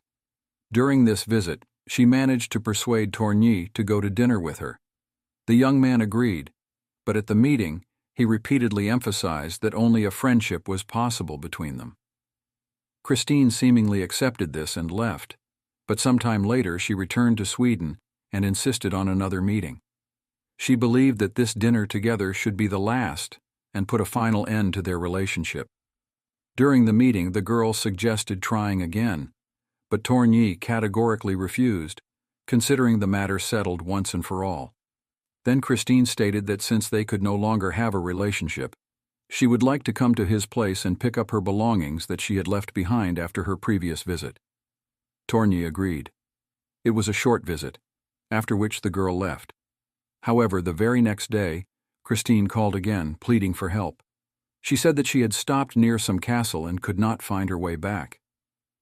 Tourny came to the rescue, and when he found the annoying ex-girlfriend, she confessed that the previous evening she had taken a large dose of medication, intending to voluntarily end her life because of the breakup. Out of compassion, The young man allowed her to stay the night, but before that, he contacted the girl's relatives in Germany. He informed them that Christine was having problems and asked them to take care of her after her return, to place her in a psychiatric hospital. Torgny was convinced that his ex-girlfriend needed professional help. The young man hoped the treatment would help solve all the problems associated with Christine's obsessive behavior. Moreover, being in the clinic should keep her away and not allow her to bother him anymore. Indeed, the girl was admitted to a psychiatric facility for 3 weeks. Unfortunately, even this did not stop the stalker. In the summer of 2007, she came to Stockholm with the intention of staying for a long time. Christine met a Swedish woman and rented an apartment with her. At the same time, the girl started looking for a job. It is known that in January 2008, she briefly flew to Germany, but already on February 20th, she returned to Sweden. Shortly after her return, Christine told her ex-boyfriend shocking news. She had given birth to a son by him. At the same time, the girl admitted that she had given the baby up for adoption to another family, explaining this by her own mental health problems. Torgny was stunned by what he heard, as he had not even suspected his ex-girlfriend's pregnancy, and the time frames did not match. When he asked about the date of birth, Christine replied, "Why do you need to know? In my opinion, this is not such an important detail." This answer aroused Torgny's suspicions, and he inquired why she had given the child away. Christine tried to manipulate the feelings of the object of her obsession, stating that after breaking up with him, she would not have been able to raise her son anyway, as the baby would constantly remind her of the pain Torgny had caused her. Christine said that she had recently gone to Germany on business, and it turned out that their child together was suffering from some hereditary blood disease. According to her, if the doctor's fears were confirmed, the adoptive parents intended to contact Torgny to discuss this problem. The man was extremely surprised by what he heard. At that time, Torgny was already in a serious relationship with Emma. They were living together with her children, and in January 2008, they moved to a new house. His new life partner knew about the problems with the stalker and the story about the birth. Emma also did not believe this story and asked a logical question. In which hospital was the boy born? She wanted to verify this information to avoid potential trouble in the future. However, Christine could not provide a clear answer to this question, which only heightened suspicions about her dishonesty. Sometime later, Torgny received a call from a stranger who introduced himself as the adoptive father of the boy in question. He confirmed Christine's words and advised the biological father to contact her, explaining that the child's biological mother was in an unstable mental state. Allegedly, they both urgently needed to go to Germany to resolve issues related to the baby. This whole story sounded extremely implausible. Torgny assumed that it was someone from Christine's acquaintances who had called him at her request, trying to bring them together in this way. At this point, both Torgny and Emma were convinced that the story about the child's birth was complete fiction, as Christine had not provided any evidence of the boy's existence. So the man, tired of the constant harassment, turned to the police with a request to influence his inadequate ex-girlfriend. Law enforcement officers visited the apartment that Christine was renting with her acquaintance. However, at the time of their arrival, the neighbor informed them that Christine had left for Germany the day before. The detectives checked the information and found out that Torgny had indeed previously sought their help, but the police had been unable to do anything. Investigators began considering the possibility of Christine's involvement in the murder. They managed to confirm that the girl was obsessed with her former partner and was in Arboga on the day of the crime, leaving for Germany immediately afterward, which only heightened suspicions about her. To overcome the difficulties that arose during the investigation, the Swedish police had to establish cooperation with their German colleagues. A number of facts testified against Christine. On March 20th, an arrest warrant was issued for her. The media instantly spread the news that the alleged killer had been identified and was in Hanover. It was at this time that Christine's mother and brother saw the news on television and immediately called the police. The woman inquired about the reason her daughter was wanted. The detectives informed her that Christine was suspected of committing a brutal attack. The girl's mother was shocked by what she heard and refused to believe her own ears. Soon, Christine herself contacted the police and stated that there had been some mistake and that she had nothing to do with it. Despite this, she was still arrested. Immediately after the first interrogations, she demanded to speak with a lawyer. The defense attorney quickly found out that the arrest warrant contained an error, so law enforcement officers were forced to release the suspect. But just 24 hours later, the Swedish police received a new, corrected warrant. This allowed them to rearrest Christine on March 29th. The detainee remained calm and insisted on her non-involvement in the crime. Meanwhile, thorough searches were conducted in the apartment rented by Christine. Her mobile phone, laptop, and the clothes she claimed to have been wearing on the day of the murder were seized. Christine stated that she was dressed in a beige jacket. 2 jackets of that color were found in her dwelling, but no traces of blood were detected on either of them. It seemed that the suspect was lying, as witnesses had seen her in a black jacket. During the search of Christine's apartment, a black jacket was indeed found, but it had been thoroughly washed and had no traces of blood on it. Perhaps it was different clothing. The search queries on Christine's laptop aroused the greatest interest among investigators. They discovered numerous photographs of Emma and her children, as well as a plan of the house where the family lived. It was obvious that the suspect was preparing to commit the crime in this way. In addition, shortly before the bloody massacre, Christine had been searching the internet for information on ways to conceal traces of a crime. It was also found that she continuously monitored her ex-boyfriend's social media page. All this indicated an extreme degree of obsession with Torgny. This was further confirmed by the entries found in Christine's diary, where she detailed information about the victims, including their address and even some habits. At this point, Emma's condition had somewhat improved compared to how she was before. However, the doctors still could not give any guarantees regarding her survival. It remained unclear what consequences the injuries sustained by the woman might have. The medical staff planned to bring Emma out of the coma on March 27. Loved ones waited for news with bated breath. The process of bringing the woman out of the coma lasted for long hours, and the family did not know what to expect. Upon waking up, Emma could not say anything, but it was noticeable that she recognized the people around her. This gave hope for her recovery, and loved ones breathed a sigh of relief. The police immediately began preparing for an extremely important interrogation, which was to take place as soon as Emma could speak clearly. When communicating with the victim, the police had to exercise particular caution.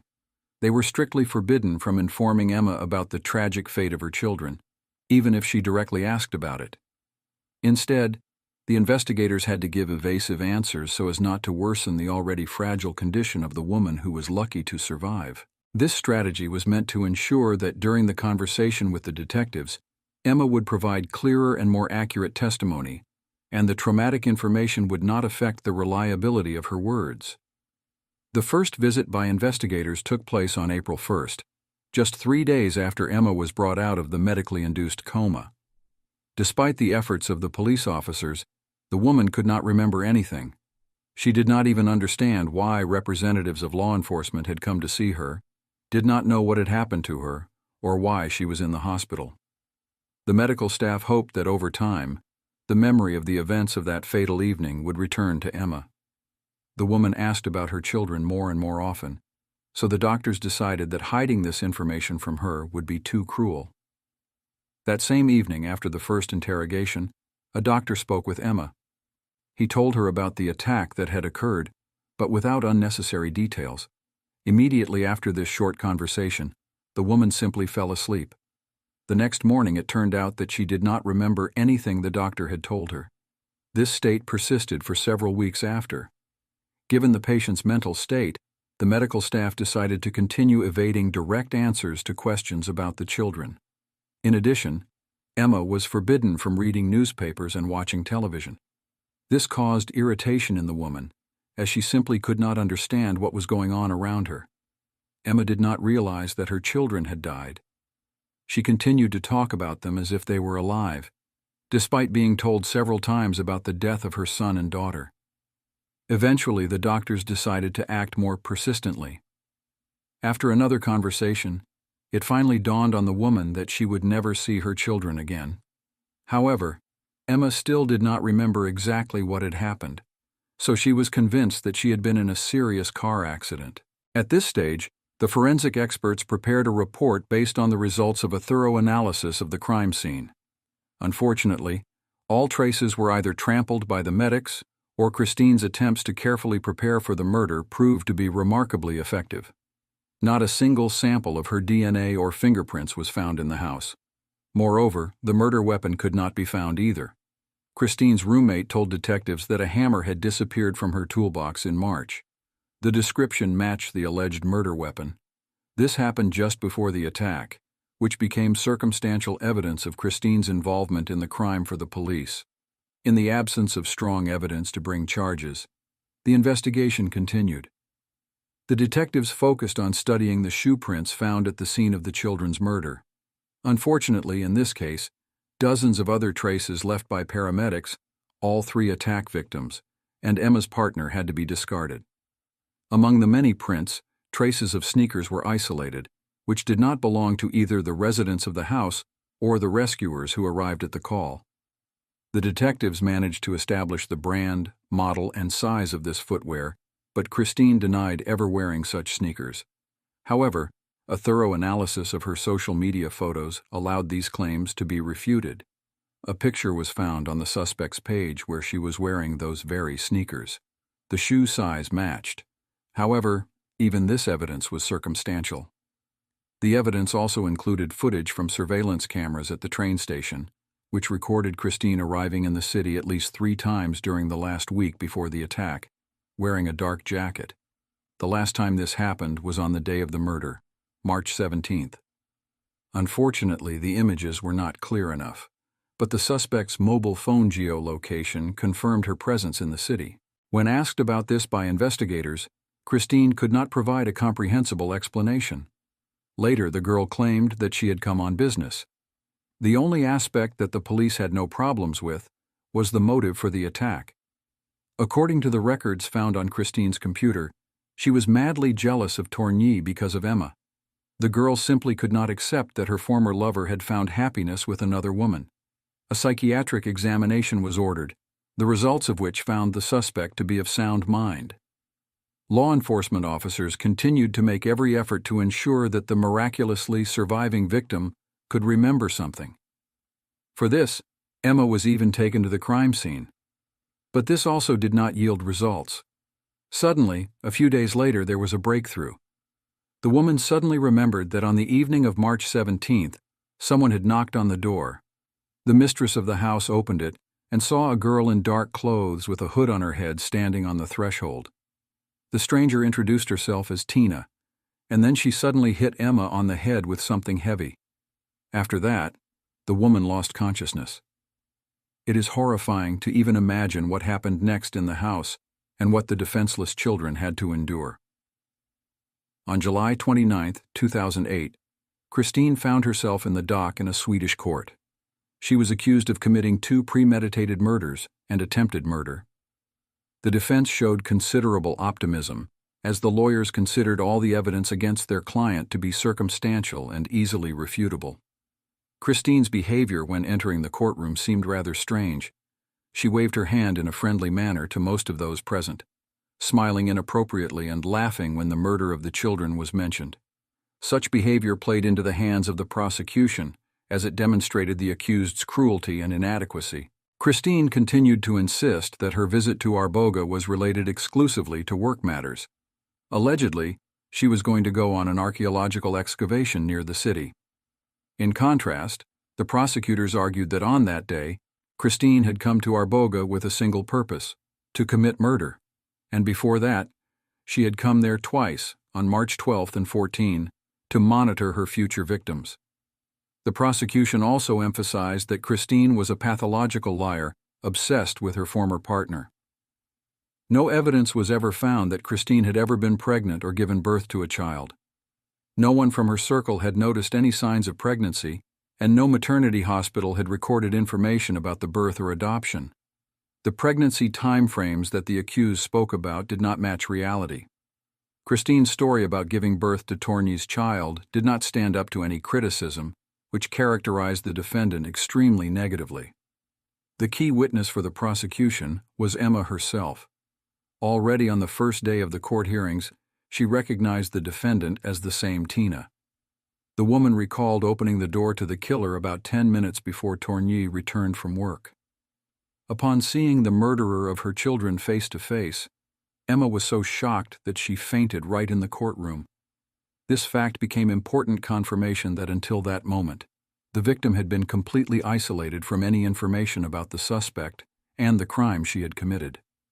This circumstance also played in favor of the prosecution. The lawyers, on the other hand, tried to draw attention to the blurriness of the surveillance camera footage and the sneaker print. They explained that the medical workers, while providing assistance to the victims, could have inadvertently destroyed valuable evidence by trampling the crime scene. In addition, one of the witnesses recognized Christine near the scene, confirming her presence near Emma's house. The victim herself also identified the attacker. Christine could not explain to the court for what purpose she had been making internet search queries about ways to conceal evidence.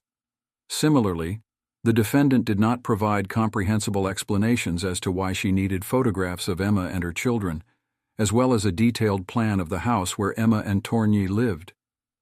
As is often the case in high-profile court proceedings, the final decision was delayed. The verdict had to be waited for until August 26th.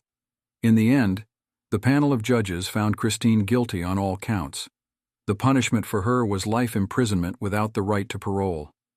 In addition, the court ordered the convicted woman to pay the mother of the murdered children compensation in the amount of 100,000 Swedish kronor, which is equivalent to approximately $10,000 US. Christine's defenders immediately tried to appeal the verdict, but their appeal was rejected.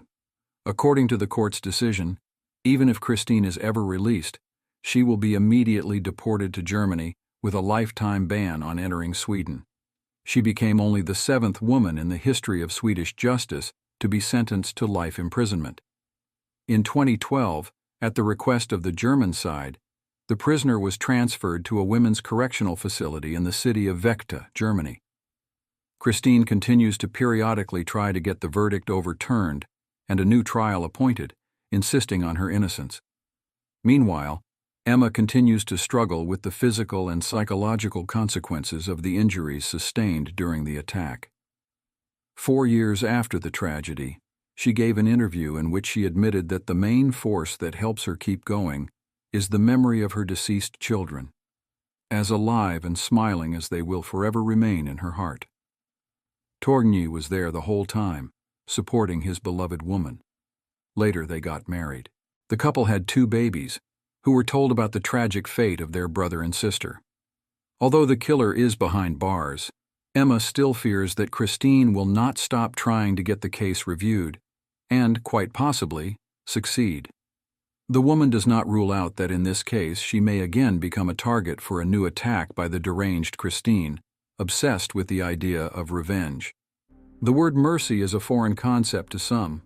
Compassion is a rare trait among hardened criminals. It's especially horrifying when it comes to cruel juvenile thugs capable of bloody atrocities. Pelham is a small town with a population of about 25,000, located in the state of Alabama, USA, surrounded by Native American lands. Pelham's history is filled with events, but today it is a typical quiet town where residents' lives flow at a usual measured pace. Ultra-violence is the last thing one would expect here, but it's in one of the local houses that today's story, which is shocking in its brutality, took place. 16-year-old Mark Duke called the police on March 23, 1992, around 9 p.m. The agitated teenager reported that he had found his father dead. The man had been killed in his own home. Officers instantly arrived at the scene and found not 1 but 4 bodies inside. The first victim was 39-year-old Randy Duke, Mark's father. Advancing through the house following bloody traces, the police reached the kitchen. There were no victims there, but the largest kitchen knife was missing. On the second floor, officers again came across a bloody trail that led them to the bathroom. On the floor lay Randy's 29-year-old fiancée named Deidre Hunt.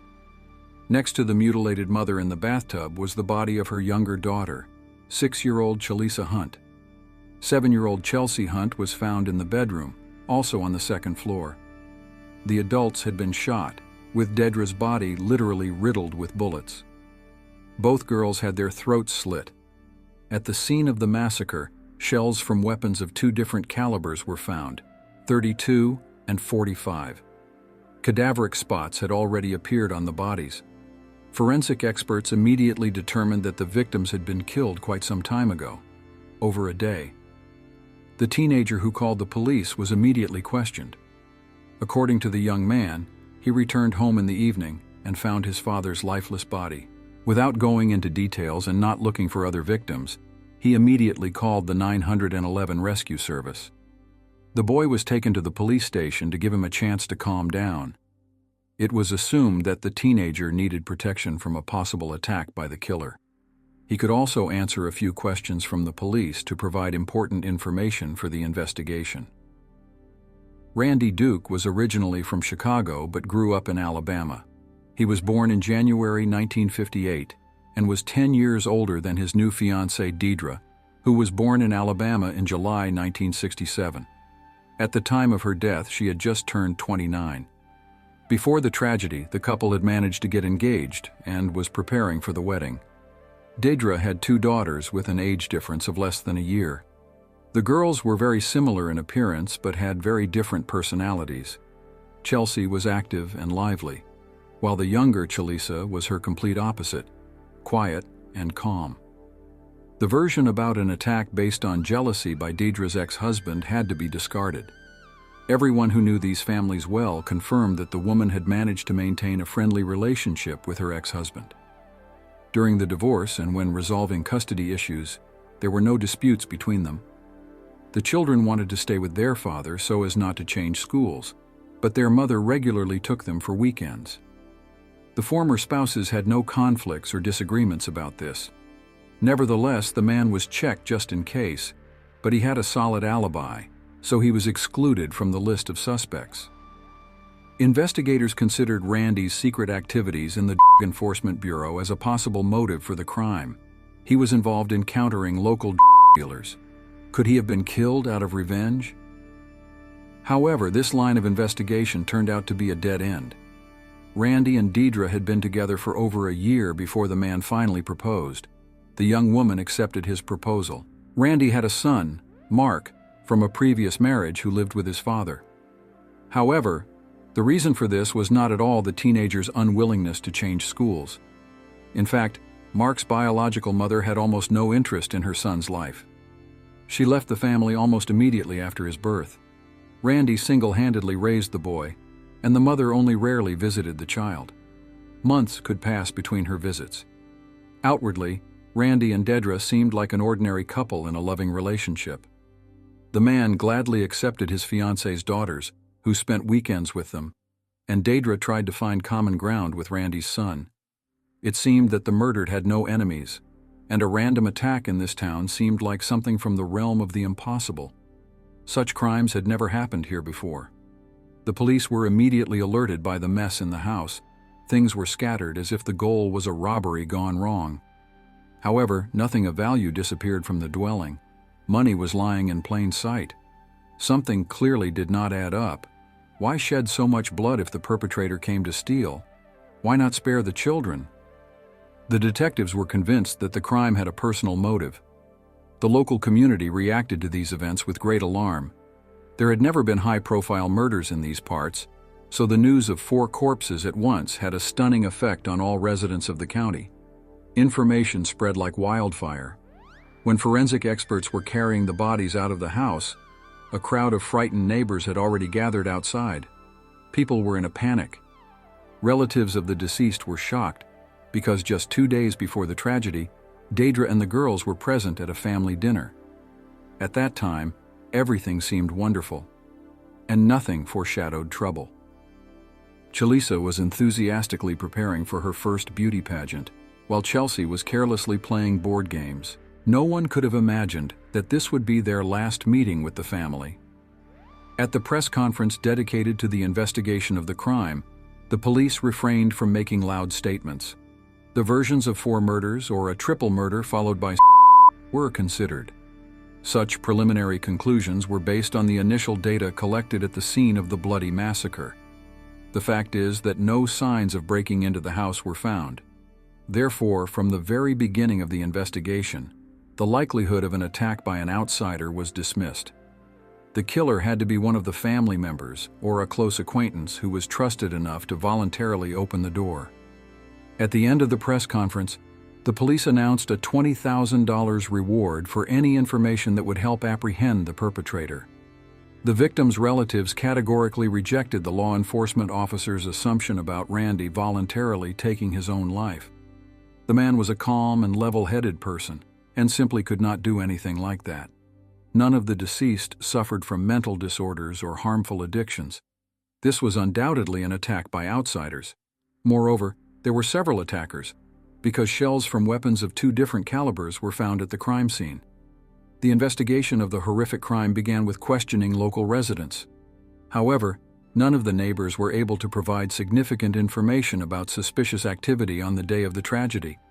In parallel, the pathologist completed the autopsy of the victims' bodies. The examination results revealed that Randy and Deidre died from gunshot wounds. Deidre's shot knocked out her teeth, and the girls died from blood loss after their throats were slit. Chelsea's body bore traces of a desperate struggle. Numerous defensive wounds were found on her hands. In addition, the child was found to have several non-fatal gunshot wounds. Ballistic examination confirmed the correspondence of the bullets to the shells from the crime scene. Forensic experts conducted a thorough 30-hour examination of the dwelling. The blood found in many places indicated the extraordinary brutality of the attack. This led investigators to believe that the perpetrator had a close connection with the family and acted under the influence of strong emotions.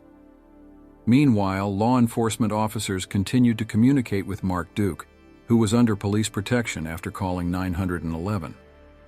However, the teenager's behavior raised more and more questions. His impassivity and frivolity in recounting funny stories from the family's life seemed unnatural in the context of the tragedy that had occurred. An unexpected turn in the case occurred when Mark's 14-year-old girlfriend turned to the police.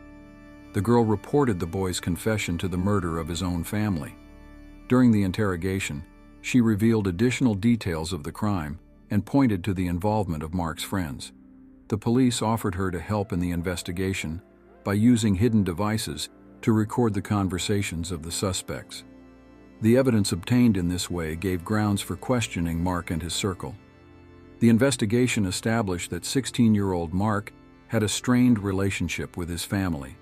Testimonies from neighbors and acquaintances indicated regular conflicts with his father, stepmother, and her daughters. Particularly acute were the disagreements with his father over the boy's unsatisfactory behavior at school and at home. Some witnesses even heard death threats addressed to the father. Initially, Mark claimed that on the day of the murder he was at the movies with friends, providing a ticket as proof. However, the forensic expert's conclusion refuted this alibi, indicating that the crime occurred 36 hours earlier than previously thought. Faced with these facts, Mark changed his testimony, stating that he had not been home for several days. According to him, he was spending time with 19-year-old Brandon Samra, 17-year-olds Michael Ellison and David Collins, a notorious problematic company in the city. All 4 were summoned for questioning. During the conversation with detectives, Brandon quickly confessed, revealing the details of a disturbing conversation with Mark Duke. He confirmed the existence of serious conflicts between Mark and his father related to school problems and the choice of friends. The confrontation between father and son had escalated into something much more serious than a typical teenage rebellion. On March 22nd, the group of friends gathered together.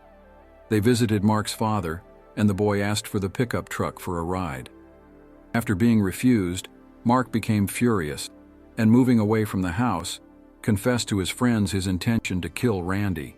He began spontaneously developing a plan, part of which, according to him, he had been thinking about for a long time. Mark already had a .45 caliber pistol, and his friend Michael provided a .32 caliber weapon. The origin of both pistols remained unclear, but they were likely stolen by the teenagers. Before carrying out his terrible plan, Mark showed remarkable caution. He carefully wiped each bullet and weapon, trying to destroy any traces. His accomplice Michael repeated these actions with his .32 caliber pistol. Unfortunately, none of the friends tried to dissuade Mark from his intentions or warn his family about the danger. Upon arriving at the house, Mark armed himself with a .45 caliber pistol, while Brandon took the .32 caliber weapon. Mark, filled with determination, insisted on eliminating all 4 family members. 2 other participants remained outside while the armed teenagers entered the house through the back entrance. Inside, they immediately confronted Randy. Mark's first shot missed the target, and the father managed to throw a heavy statuette from the table at the attacker.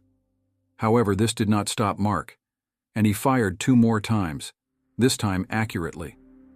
As he fell, Randy heard his son wish him to burn in hell, as Brandon later confessed. At that moment, Brandon noticed Deidre nearby. His shot only grazed her face. Trying to save the children, the woman rushed upstairs. The teenagers opened fire on the fleeing victims. 2 shots hit Deidre in the back, 1 bullet causing serious damage. Despite the wounds, the mother continued to fight for her children's lives. She managed to crawl to the 2nd floor and hide with Celesta in the bathroom. Chelsea, on the other hand, found shelter under the bed in the bedroom. Having made sure of his father's death, Mark went upstairs, where Brandon was already trying to break down the bathroom door. Joining forces, they broke through inside. Brandon finished off Deidre with another shot. When the bullets ran out, Mark grabbed a kitchen knife. He slashed Chelsea's throat twice. Not having quenched his rage, the killers began to search for Chelsea. Unfortunately, her hiding place turned out to be unreliable. Pulling the girl out from under the bed, they faced her desperate resistance. Before Mark managed to grab his stepsister, she received about 15 stab wounds to her left arm and 3 more to her right. The stepbrother held the girl, pulling her head back, while Brandon slit her throat, despite her pleas for mercy. After committing the brutal crime, the teenage killers took a series of actions, trying to hide their involvement. They thoroughly washed their hands of blood traces, after which Mark took the 2 pistols and his father's wallet. The murder weapon, the knife, was thrown into the nearest storm drain. Using Randy's stolen pickup truck, the group of young criminals went for a ride as if nothing had happened. The next day, in an attempt to create an alibi for themselves, they visited a movie theater where they watched the film Scream. The tickets were kept as potential evidence of their innocence. Later, the criminals returned to the scene of the tragedy to stage a robbery. They deliberately scattered things around, stole some valuables, and created the appearance of a chaotic search characteristic of robbers. After the accomplices left the house, Mark called the rescue service, pretending that he had just discovered the terrible picture of the murder. Brandon's confession led to the quick arrest of the 2 main perpetrators of the crime. As early as March 26th, they were charged with 4 counts of murder with particular cruelty, which under state law provided for the possibility of applying the death penalty. Mark refused the services of a lawyer, but according to the procedure, a defender was still appointed to participate in the future trial. The promptness of the investigation allowed fixing traces of the struggle on the bodies of the killers, scratches received during Chelsea's desperate resistance. Examination revealed particles of her stepbrother's skin and his accomplice's skin under the girl's fingernails, which became strong evidence of their guilt. The news about the identities of the killers shook the entire city. The public was shocked that teenagers were capable of such a level of cruelty and cold-bloodedness, especially in relation to defenseless little girls whose throats they mercilessly slit. Over the following days, the police detained 2 more participants in the crime, 17-year-olds Michael Ellison and David Collins, charging them with complicity. All 4 were taken into custody without the right to release on bail due to the high public danger. The investigation revealed that the detainees were part of a youth gang that numbered about 10 people. The oldest participant, 19-year-old Brandon, although not the leader, went along with the murder to increase his status in the group. At the crime scene, investigators found symbols carved on the walls associated with this gang, which further confirmed the motives for the crime. The investigation was unable to establish the exact involvement of other gang members in the horrific murder of 4 people. All the suspects had problems with their studies, and some had already been held accountable for minor offenses. Mark was a participant in a special program for difficult teenagers, while the other 3 had dropped out of school.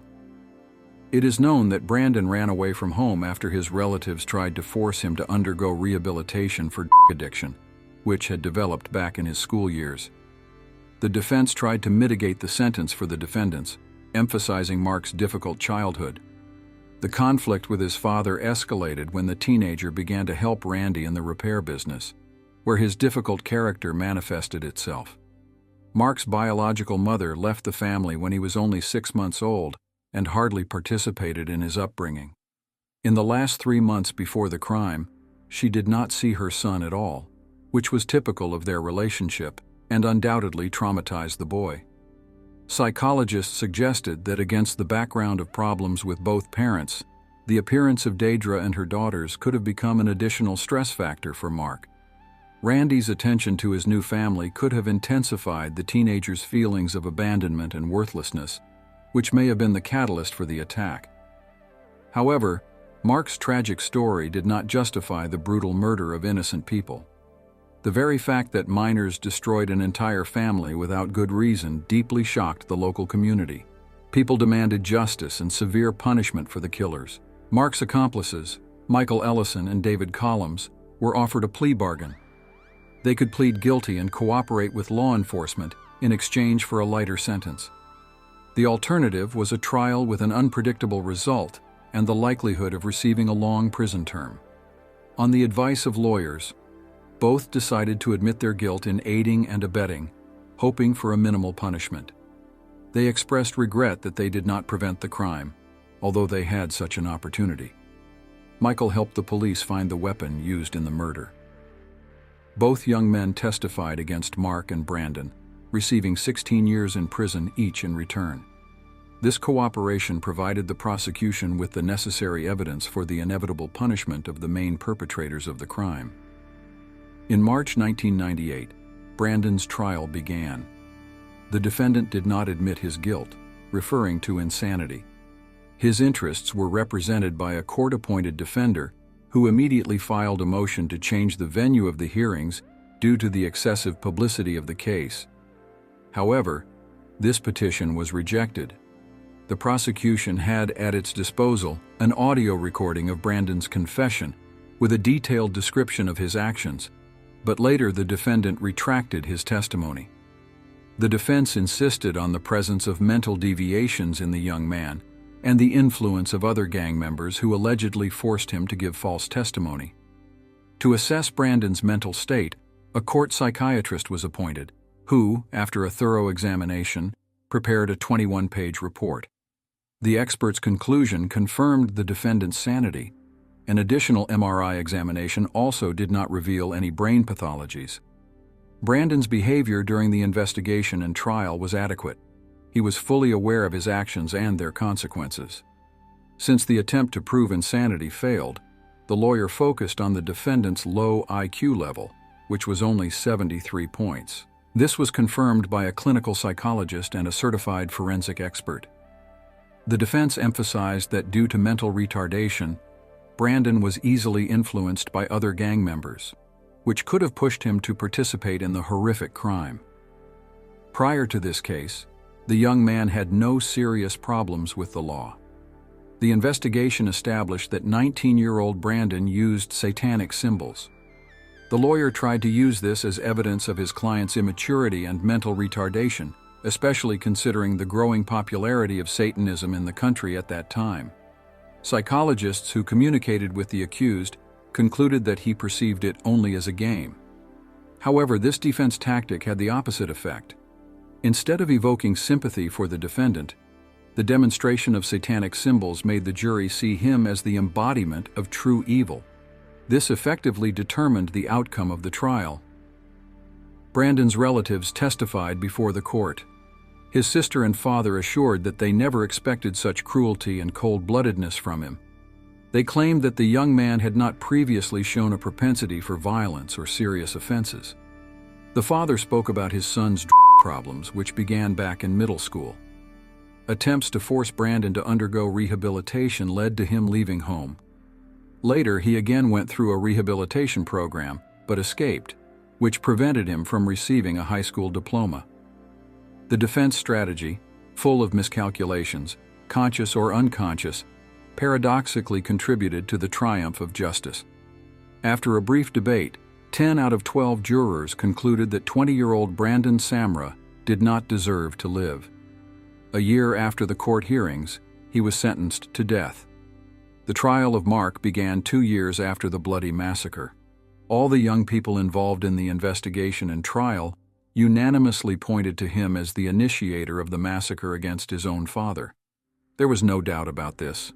The prosecution built its strategy on the testimony of his gang accomplices, Michael, David, and Brandon. It was assumed that the direct impetus for the aggression was the father's refusal to provide the family pickup truck for entertainment. But this was only the last straw in the cup of long-term accumulation of anger towards his loved ones. Thanks to a thorough analysis of the traces left at the crime scene, forensic experts were able to fully reconstruct the course of the terrible events. Everything indicated the reliability of the confessions of other participants in the massacre. The prosecution had such a strong evidence base that Mark's lawyer did not even try to prove his client's innocence. Instead, the defense focused on attempts to mitigate the punishment as much as possible. The lawyer insisted that Randy Duke was a cruel man and an alcoholic who had abused his son for years. According to the defense, in his teenage years, the young man's patience ran out, which led to the fatal decision to take up arms. However, this version did not explain why Mark killed Deidre and the 2 little girls. After hearing all the arguments, the jury retired to deliberate the verdict. They only needed about half an hour. On March 3, 1999, the jury found 18-year-old Mark Duke guilty of the murders. Despite the fact that he was a minor at the time of the crime, the jury recommended sentencing him to death. The court accepted this decision, ruling that the young criminal should be executed. In 1999, Brandon filed an appeal, but it was rejected. Michael and David tried to get parole in 2004, having served 6 years of their 16-year prison terms. They were also denied. Both were released only in 2013, having fully served their assigned terms of punishment. Mark Duke repeatedly filed appeals, seeking to replace the death sentence with life imprisonment, but all his attempts proved futile. However, in 2005, an unexpected turn in U.S. legal practice changed his fate. The Supreme Court, having considered another high-profile case, prohibited the application of the death penalty to persons who committed particularly serious crimes before reaching the age of 18. This decision automatically overturned Mark's death sentence. Now he was to spend the rest of his life behind bars. At the moment, he is serving a life sentence at the St. Clair Correctional Facility in Springville, Alabama.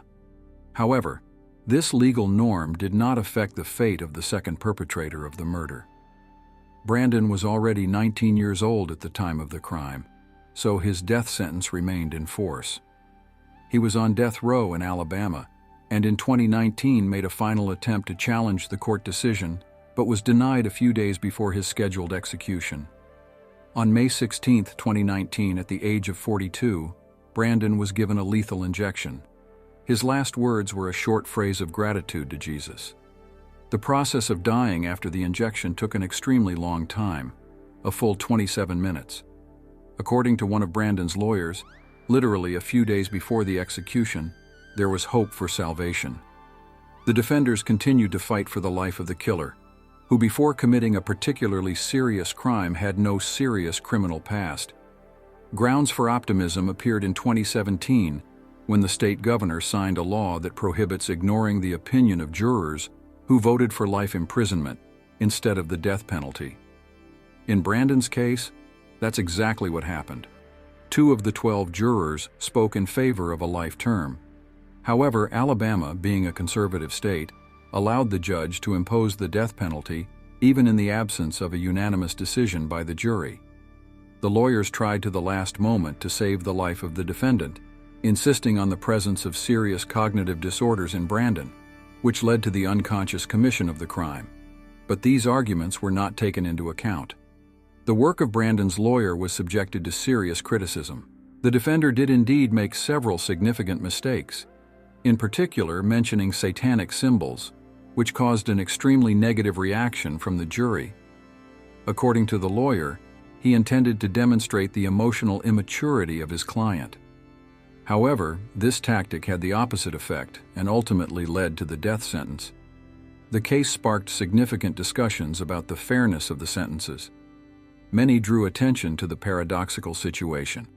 Mark Duke, the initiator and main perpetrator of the brutal murder of his own family, received a less severe punishment compared to his accomplice. Numerous experts concluded that Brandon, due to his mental retardation, could not fully understand his actions and make independent decisions. Psychologists noted his excessive dependence on the opinions of others and his inability to act without the influence of a more authoritative person. In this context, Mark acted as the very leader without whom Brandon would hardly have participated in such a crime. Therefore, it seemed illogical to many that the accomplice received a more severe punishment than the organizer. The adoption of the law on mitigating punishments for juvenile offenders caused a wide polemic in society. The question arose, can a person's maturity be determined only by the age indicated in the documents? This issue was particularly acute in the case of Brandon, whose mental development corresponded to the level of a 13-year-old child. The situation seemed even more absurd, given that in some states, an 18-year-old can be executed and has the right to vote, but cannot legally buy alcohol. Such legal inconsistencies seemed particularly inappropriate against the backdrop of the terrible tragedy in the Duke family. However, there were also those who believed that justice had prevailed after all. The victims' relatives felt that the punishment corresponded to the crime committed. In their opinion, mental retardation cannot justify the fact that Brandon shot the defenseless Dedra several times and then personally slit the throat of a little girl who was being held by his accomplice. These actions were carried out by him voluntarily, without coercion, and therefore the punishment, in their opinion, turned out to be adequate to the severity of the crime committed. The life paths of our today's heroes developed in radically different directions. One of them tried to achieve success by using others and deceiving at every step, while the other worked diligently, sparing no effort and time. Their fates crossed only after many years, and this meeting turned out to be fateful. The city of Austin, the administrative center of the state of Texas in the United States of America, has a population of about 1 million. A significant proportion of the population is young people studying in local higher education institutions. After getting an education, most remain in the city, working in the field of high technology, because Austin is considered the new Silicon Valley. It was here in 1982 that Stephen Burt moved with his wife, having won a tender to create an independent television company. At that time, he could not even imagine what dizzying heights he would reach in the future and how tragic the finale of his life would be. Steve was born in 1924 in Dallas, Texas. He had a warm relationship with his mother, but never saw his father. After graduating from school, the young man tried his hand in the field of marketing and advertising, and later received a diploma as a manual therapist. During World War II, Stephen served in the Navy, mastered the profession of a pilot, and received an engineering education. Despite this, in the post-war period, he had to face significant difficulties in finding a job. Eventually, he got a job as a shoe salesman in Dallas with a modest salary of $15 a week. Despite the low income, Burt would later call this job his greatest luck in life. After all, it was there that he met his future wife, model Alice Adams. They were an amazingly harmonious and bright couple. Alice, a slender and petite girl, was fond of such masculine entertainments as fishing or horseback riding. Both had an inexhaustible supply of inner energy, so they perfectly complemented each other. Shortly after that, Steve managed to get a coveted job at a radio station in Dallas. He went a long way from an ordinary janitor to a leading advertising agent. Over time, Burt became a producer of a television program and a very popular specialist in his field. While Stephen made his career, Alice took care of the household. She gave birth to 3 children. a daughter in 1948, and sons in 1950 and 1953. During this period of life, the successful businessman turned into a real symbol of success. He was engaged in real estate and advertising, sold cars. In this way, Stephen managed to earn his first million quite quickly. But a real triumph awaited him at the age of 50, when he won a tender to create his own television company. The Burt couple decided to settle in Austin. They immediately bought a luxurious mansion with a charming view of the city landscape. Their choice fell on one of the most expensive areas of the city, which allowed them to enjoy a high level of privacy, which at times could even seem excessive. Steve and Alice were pleased with family life and prosperity in their spacious house with an area of about 5,000 square meters. Here they joined a prestigious country club, membership in which even in those days cost $50,000. However, at that time, the Burt couple no longer had any financial difficulties, so for them it was a small amount. It was during this period of life that the main character of our story began to rapidly gain excess weight. He jokingly explained this by his lifestyle and income level. Stephen loved to eat and drink well, while leading a sedentary lifestyle. On the other hand, his wife continued to carefully take care of her figure and health. Starting from 1986, the profits from Steve's media business began to grow even more. It seemed that success was following him on his heels. Unfortunately, soon the family was struck by a terrible misfortune. In 1993, doctors diagnosed Alice with a malignant brain tumor, which was a real shock for all relatives. Stephen supported his beloved wife in every possible way, never leaving her alone during exhausting courses of chemotherapy and radiation therapy. In the summer of the same year, Alice's illness receded. The Burt couple went on a cruise to celebrate their 45th wedding anniversary. But unfortunately, already in September, the insidious illness returned, and on October 13, 1993, Alice passed away. Stephen was going through a difficult separation from his beloved wife, because he belonged to those people for whom family was a vital necessity. For a long time he could not recover from the loss. Every day the man came to the country club of Austin, where he drank several glasses of strong alcohol alone, had dinner, and then returned to his orphaned mansion. Despite the fact that there were maids and nannies working in the house who helped take care of the house and children, it was very difficult and lonely for Stephen. Close people believed that he needed a new life partner or another assistant who would help put his life in order. Soon fate brought Steve together with Celeste Martinez, an attractive 30-year-old woman who worked as a waitress at the country club.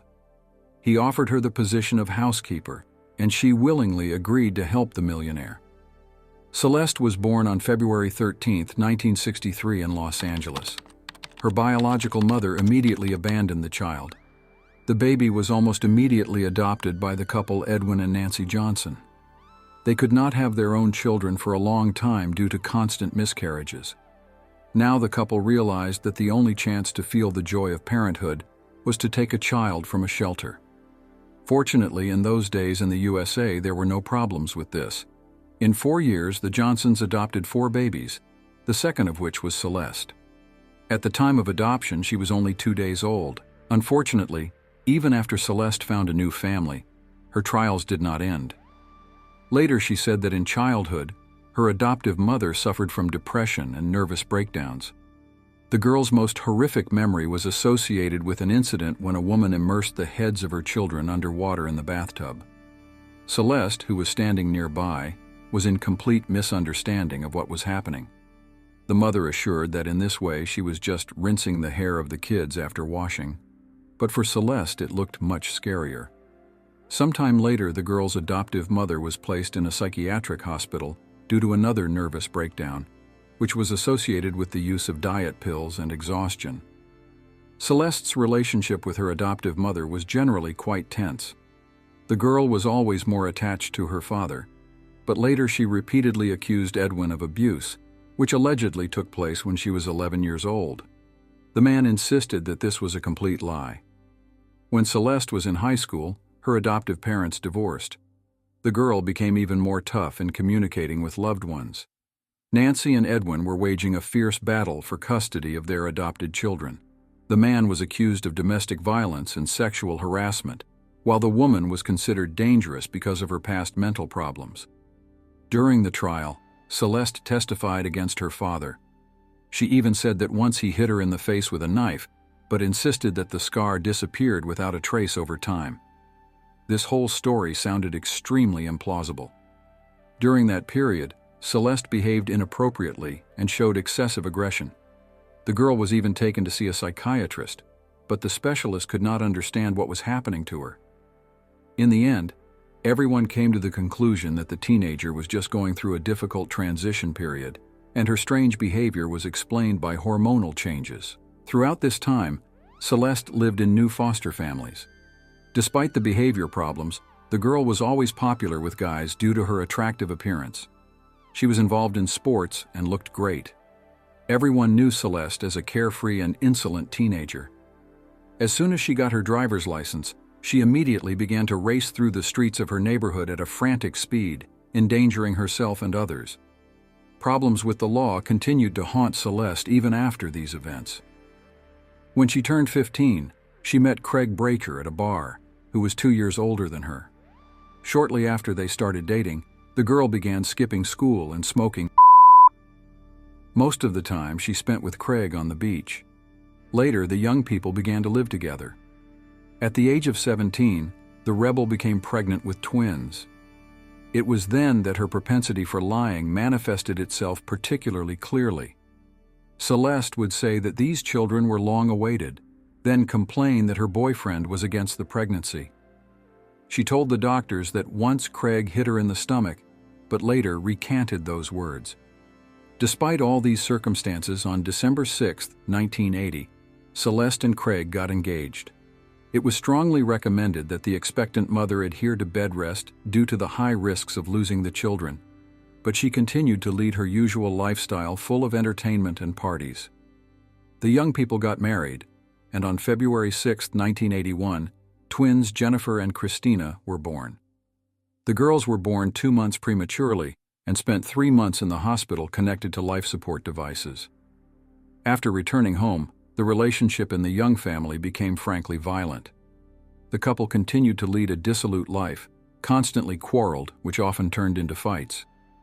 Later, Craig admitted that he had problems with alcohol, but insisted that it was Celeste who initiated conflicts because of her short temper. According to him, she inflated quarrels out of the blue.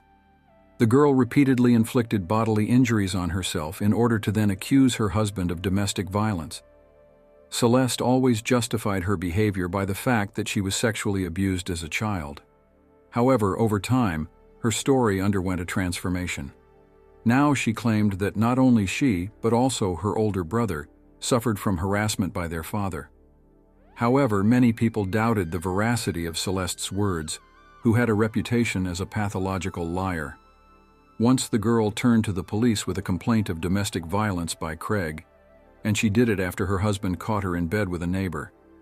Enraged Craig, threatening with a gun, attacked the lovers.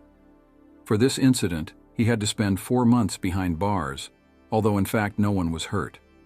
Celeste, on the other hand, obtained a court order that made it impossible for him to approach her. In May 1982, the couple officially divorced. At that time, their twins had barely turned a year old. Despite all the accusations and the received restraining order, after the divorce, Celeste repeatedly left the children with their biological father in order to attend another party. Due to housing problems, the woman moved with the kids to her friend's house. But soon her friend got tired of enduring an intrusive neighbor who constantly shifted the care of the children to her. So in the end, the heroine of our story was asked to get out. During this period, Celeste's behavior became even stranger. She constantly made up various stories and even turned to the police for absolutely ridiculous reasons. Once a woman reported the theft of a wallet, which was later found at her home. It seemed that Celeste was little interested in her own children, because the lion's share of her free time this young mother devoted to entertainment with friends. She repeatedly left the kids with acquaintances and could disappear for several days in a row. Eventually, the woman gave her daughters to a foster family altogether. Relatives and friends often justified such behavior of Celeste by her young age and unpreparedness for motherhood. She did not receive any support from her relatives and, in fact, was herself an abandoned child who did not have a normal relationship with her mother. So all this eventually resulted in a voluntary renunciation of her own children. But sometime after these events, Celeste got back together with Craig. The very fact of the reunion of the family was enough to regain custody of the children. The young people began to live together again, and for a certain period their life resembled the life of a normal family. But the mother's behavior did not improve at all. In 1985, she accused the father of her children of This time, Craig was not going to take responsibility for another of his ex-wife's inventions because he was facing a very real and long prison term. The case went as far as a lie detector test. The polygraph confirmed the veracity of the young man's words, so the police released him. From that moment on, the trust of all relatives and friends in Celeste was finally lost. No one believed a single word of hers anymore. Later, absolutely all the stories of this woman were questioned. Even her complaints of sexual abuse by her father and brother found no confirmation. It seemed that Celeste was simply manipulating people by making up all these terrible things. Over the next few years, the heroine of this story managed to be married twice. She either restored her rights to custody of the children or lost them again. Celeste's behavior did not improve at all. The woman remained just as aggressive and deceitful. During this period, doctors diagnosed her with depressive disorder.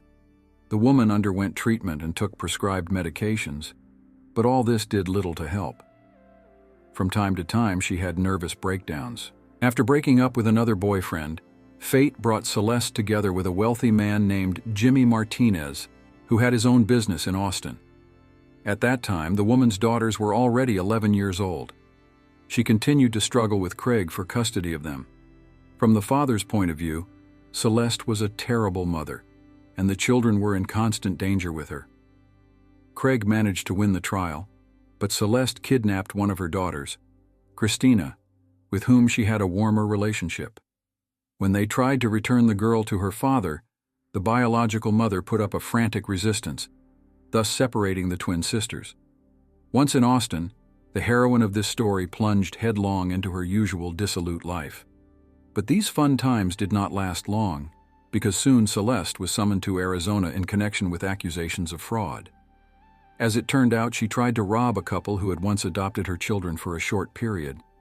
The scammer resorted to her usual tricks, making unfounded accusations, but this time such methods did not work. The investigation established that Celeste burned her own car in the middle of the desert in order to receive an insurance payment. Her victims found out about this fact, which helped to expose the criminal. The scam was uncovered. Fortunately for Celeste, the judge in this case turned out to be a rather sympathetic man, so she managed to get away with only a suspended sentence and a fine of $20,000.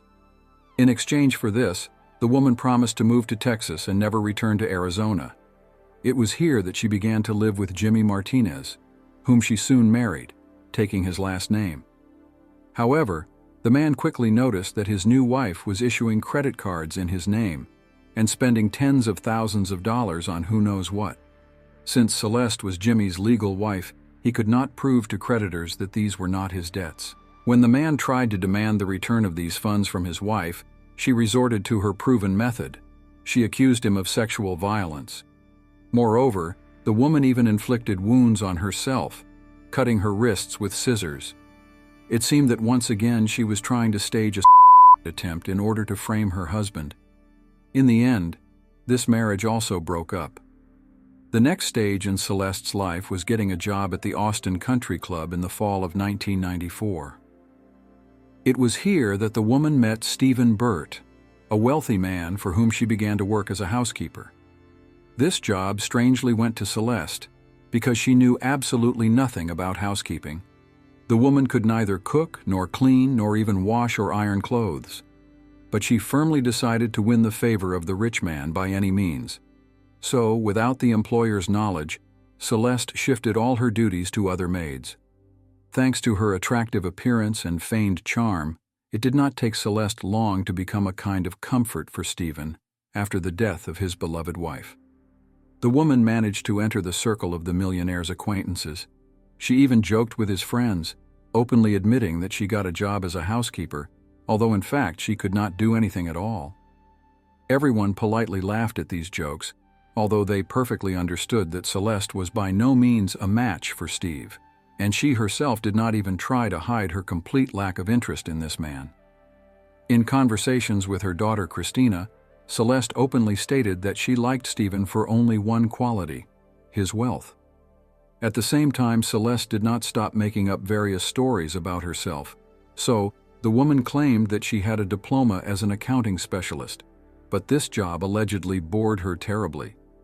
Even then, many people from Steve's entourage suspected that Celeste was a pathological liar. Even Craig Breaker, her first husband, tried to warn the gullible millionaire about the true nature of this person. Once Craig called his ex-wife to once again discuss the problems associated with the children. Stephen answered the phone, and Craig took the opportunity to warn him about how dangerous Celeste could be. However, all these warnings did not make any impression on Steve. For him, the relationship with Celeste became a ray of light in a difficult period of life, and the man simply enjoyed his new happiness. It must be admitted that at first the presence of this woman in his life also had positive consequences. When the doctor told Stephen about an enlarged heart and a high risk of a heart attack, it was Celeste who put the man on a diet and insisted that he walk more. She accompanied him everywhere, making sure that he followed her instructions. Thanks to these efforts, Stephen managed to lose more than 20 kilograms. His life was filled with new colors. It became easier for the man to move. Shortness of breath disappeared. It seemed that he had finally recovered from the loss of his beloved wife and began to spend more time with his children. Soon, Stephen and Celeste got engaged. This caused a great deal of concern among all the millionaire's friends and acquaintances. Even his longtime friend, who worked as a judge, strongly advised him to conclude a prenuptial agreement, suspecting that Celeste was simply after Steve's money. Eventually, the future spouses managed to agree on the terms of this contract. At that time, the groom's fortune was estimated at $12 million. In the event of a divorce, Stephen retained the right to own all the real estate. If Celeste lived with him in marriage for at least 3 years, she would receive the right to a payment of $500,000. In the event that the woman stayed with him until his death, she would inherit $1 million. In addition, the generous groom gave his chosen one $500,000 as a wedding gift. So on February 18, 1995, 32-year-old Celeste became the wife of 70-year-old Stephen Burt, for whom this was already the fourth marriage. The wedding ceremony took place in the same Austin country club where just a few months earlier Celeste had worked as a waitress. Of course, not everyone perceived this wedding positively. Of all of Stephen's children, only his daughter Becky was present at the celebration, who sincerely rejoiced for her father and hoped for the best. Celeste was also supported by one of her twin daughters, Christina. The rest of the children ignored this event, considering this marriage insincere and purely calculating. But even Becky, despite her good intentions, felt that Celeste Martinez was an incredible liar and manipulator. The newlyweds spent their honeymoon in New Orleans, and already in March 1995 they returned home. Celeste's daughter Christina also settled with them. The girl repeatedly noticed how her mother secretly crushed some pills and sprinkled them into her husband's food. To all questions, Celeste invariably answered that it was just a sleeping pill. She said that she wanted this fat man to sleep peacefully at home, while she herself would go out to have fun. Many people knew that Celeste spent nights in clubs while her husband slept carefree. However, no one dared to tell Steve about this so as not to upset him. However, soon he himself began to notice alarming signs. Despite the fact that the millionaire did not limit his wife's expenses in any way, a month after the married life it turned out that she had exceeded all possible limits on the accounts. Celeste managed to squander more than $100,000. But what outraged Steve the most was the disappearance of valuables from his personal safe. One of his friends who worked at a bank told him that it was his new wife who secretly took out and pawned the jewelry of his deceased wife, Alice. This news made Steve furious. Eventually, he decided to kick his young wife out of the house. However, Celeste began to make excuses in despair. She assured that she had an outstanding debt of $20,000 in Arizona, and it was for its repayment that she took the jewelry. The woman promised to return everything to the last cent as soon as she settled her financial problems. Thus, Stephen found himself in the same trap as all of Celeste's previous husbands. She was lying again, trying to buy time and squeeze out as much money as possible. Steve had to buy back the precious jewelry of his deceased wife, which he cherished so much, from the pawn shop on his own. The man paid off Celeste's debts resulting from insurance fraud and withdrew his divorce petition. Moreover, at his insistence, the young wife underwent an examination at a psychiatric clinic. There she was diagnosed with borderline personality disorder and prescribed a course of medications that she pledged to take. But of course she lied again. Now Celeste realized that she was dealing not with a naive fool, as it seemed to her at first, but with a smart and experienced person. So she had to act much more carefully and thoughtfully than this scammer was used to. First of all, she decided to force her husband to buy new real estate already during their marriage. In this case, upon divorce, Celeste could claim half of its value. The woman began to complain that she could not feel free in the house that Stephen had bought back in the life of his first wife, Alice. Eventually, the man agreed and sold this mansion. The couple bought a new house near Lake Westlake Hills. According to the plan, it was to be rebuilt according to the design of a famous architect. To implement this idea, Steve hired a whole team, an architect, designers. He himself was also present at the site almost every day, personally monitoring the progress of work. Meanwhile, Celeste continued to put pressure on her husband, demanding more and more property and money. At the beginning of 1996, Stephen met with his lawyer and made changes to their prenuptial agreement. Now, in the event of his death, Celeste was to receive not only $1 million, but also half the value of their new luxurious mansion. While Stephen personally monitored every stage of the construction of their new home, his young wife was mostly engaged in shopping. She appeared at the construction site extremely rarely. At the same time, Celeste embarked on the implementation of the second part of her insidious plan. Given that after her husband's death she was to receive a considerable fortune, the woman decided to maximize this process. So the couple started a daily ritual of drinking alcoholic beverages together. Stephen was fond of expensive elite alcoholic drinks, but his wife secretly replaced them with much cheaper alcohol of dubious quality. In addition, she added some medications to these drinks. Among her tribesmen, Celeste openly mocked this situation, calling her signature cocktail a grave one. Now she had only to wait for the cherished plan to finally work. Meanwhile, her first husband, Craig, committed. After this tragedy, Celeste's youngest daughter moved to live with her mother and stepfather. Stephen officially adopted both girls. Around 3 o'clock in the morning on October 2, 1999, Texas millionaire Stephen Burt called the 911 rescue service. The voice of the 75-year-old man clearly betrayed his panic and confusion. He screamed into the receiver, begging the dispatcher to save his life. From Steve's confused explanations, the 911 employee realized that the man had received a very serious injury. The poor man assured that he was literally holding his own entrails with his hands so that they would not fall out. At the same time, the victim could not explain what exactly happened to him. He woke up from unbearable pain and desperately begged for help. Stephen told the dispatcher that his wife Celeste was in another part of their huge mansion. The man asked to call the woman and call her to him. However, the rescue service's attempt to contact Celeste yielded no results. She did not answer calls. When law enforcement officers arrived at the scene, no one opened the door for them. The police had to go around the house on the other side. They found themselves in a small inner courtyard, a patio. Behind the glass doors leading to this patio, a man was sitting on the sofa. With one hand, he convulsively clutched the phone, and with the other, he held his stomach. The doors were locked, and precious minutes were ticking away with every second. So one of the officers, without thinking twice, broke the glass and made his way into the bedroom. Steve was indeed in an extremely difficult condition, but he was still alive. His stomach looked terrible, as if torn to shreds. Stephen denied that he had recently undergone any surgery, and now the stitches had come apart. However, he could not explain what exactly happened to him. The millionaire was in critical condition. It was hard to believe that he was still alive. The man had turned deathly pale and had lost a lot of blood. The police urgently called a rescue helicopter, which was supposed to take the victim to the hospital. Moving through the mansion to open the front door for the medics, law enforcement officers noticed Celeste's young wife and her daughters in one of the rooms.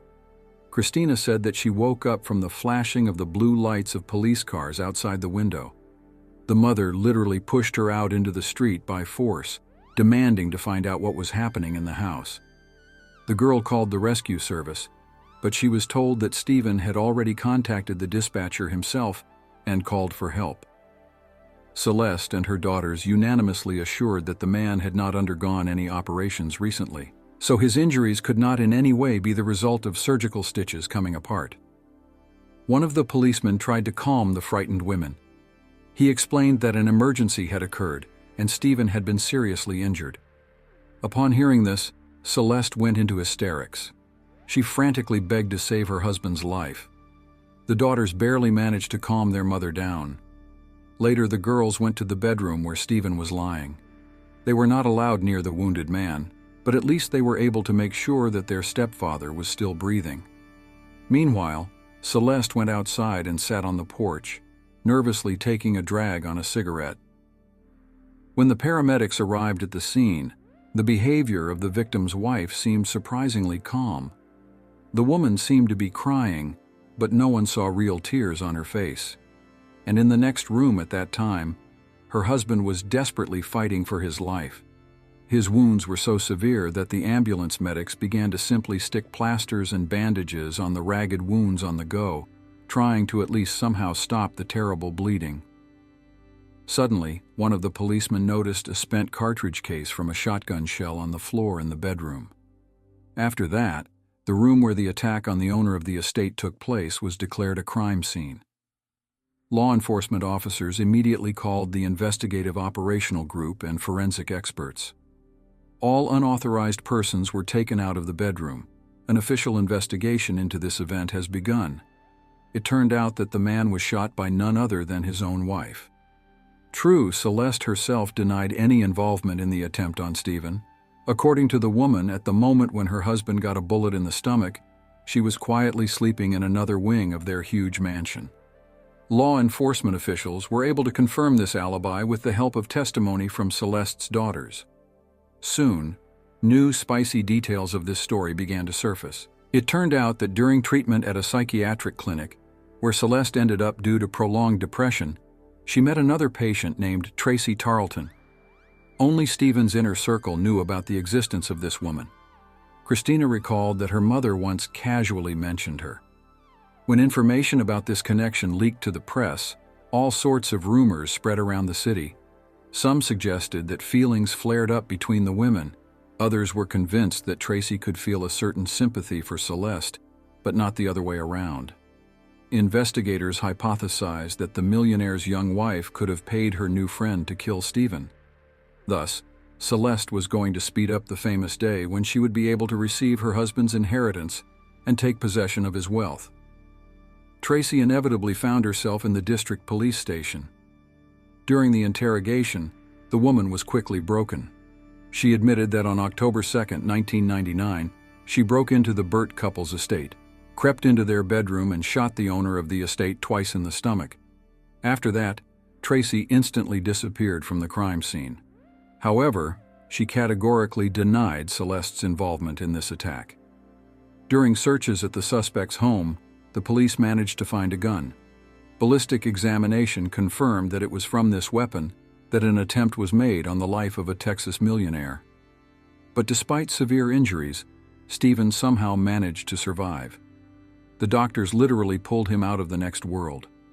The man was even able to return home, where he continued to recover under the close supervision of his young wife. Unfortunately, this joy was short-lived. On January 22, 2000, Stephen died of thromboembolism. Doctors were convinced that the thrombus came off as a result of the same ill-fated shotgun shot. After the death of Stephen Burt, the charges against Tracy Tarleton were changed to a much more severe one. She was now charged with premeditated murder. Therefore, the woman faced a much more serious term of imprisonment. And while the investigation was ongoing, the main character of this story, Celeste, continued to enjoy her usual lifestyle. She spent her late husband's money at her own discretion. What's more, about 6 months after Stephen's death, his insatiable widow entered into a new marriage. Such behavior of Celeste raised more and more questions and suspicions. However, the woman stubbornly denied any involvement in the death of Stephen Burt. And although at first Tracy Tarleton tried in every possible way to downplay the role of Celeste in this terrible story, now, having learned about her new marriage, the accomplice felt betrayed. She began to insist that Celeste should also be held responsible for the death of the Texas millionaire. According to Tracy, Celeste shamelessly deceived her, promising a happy future together. Allegedly, it was she who persuaded her friend to remove from the road the only obstacle to their happiness, Stephen. That is why Tracy dared to commit this terrible crime. However, it later turned out that Celeste had deceived her. Eventually, Tracy Tarleton agreed to make a deal with the investigation and plead guilty. In addition, the woman agreed to testify against Celeste in exchange for a commuted sentence and a reduction in the term of imprisonment. And finally, in 2002, the trial began in this high-profile case. Tracy, as promised, acted with testimony against her former friend and accomplice. The prosecutor's office, for its part, provided strong evidence of Celeste's guilt, an audio recording in which the woman clearly offers Tracy money for the murder of Stephen. This recording was also obtained only thanks to cooperation with Tarleton. Even Celeste's own daughters testified as witnesses at the court hearing. Most amazingly, both girls testified against their own mother. They said that Celeste was looking for a hired killer to get rid of her husband, and later she intended to remove Tracy in the same way in order to forever silence her friend and not give her the opportunity to testify against her in court.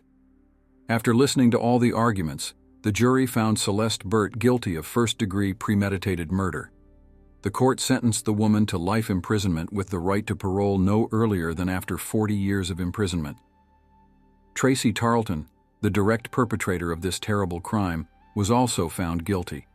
She was sentenced to 10 years in prison, followed by a 12-year probationary period. After serving the term determined by the court behind bars, Tarleton was released in 2011. Later, in an interview with journalists, the woman admitted that there was not a day when she did not regret the committed atrocity. She said that the grave sin of murder would forever lie on her conscience. In 2004, while giving an interview to reporters, Celeste Burt still continued to insist on her complete innocence. The woman is still behind bars. She will receive the right to apply for parole only in 2042, when she turns 79. But whether she will use this right and whether her request will be granted is currently unknown. Too much will depend on the behavior of this insidious woman, her sincere repentance and other circumstances. At least now she continues to serve her life sentence, and in the coming decades, she is unlikely to be released. What, in fact, is a fair retribution for the terrible act that this person dared to commit? And if Tracy Tarleton still has a chance to atone for her guilt before God and people, then for Celeste such an opportunity, it seems, will no longer be. I look forward to hearing your thoughts in the comments. Don't forget to subscribe to the channel and hit the like button if the story resonated with you. Until next time, friends.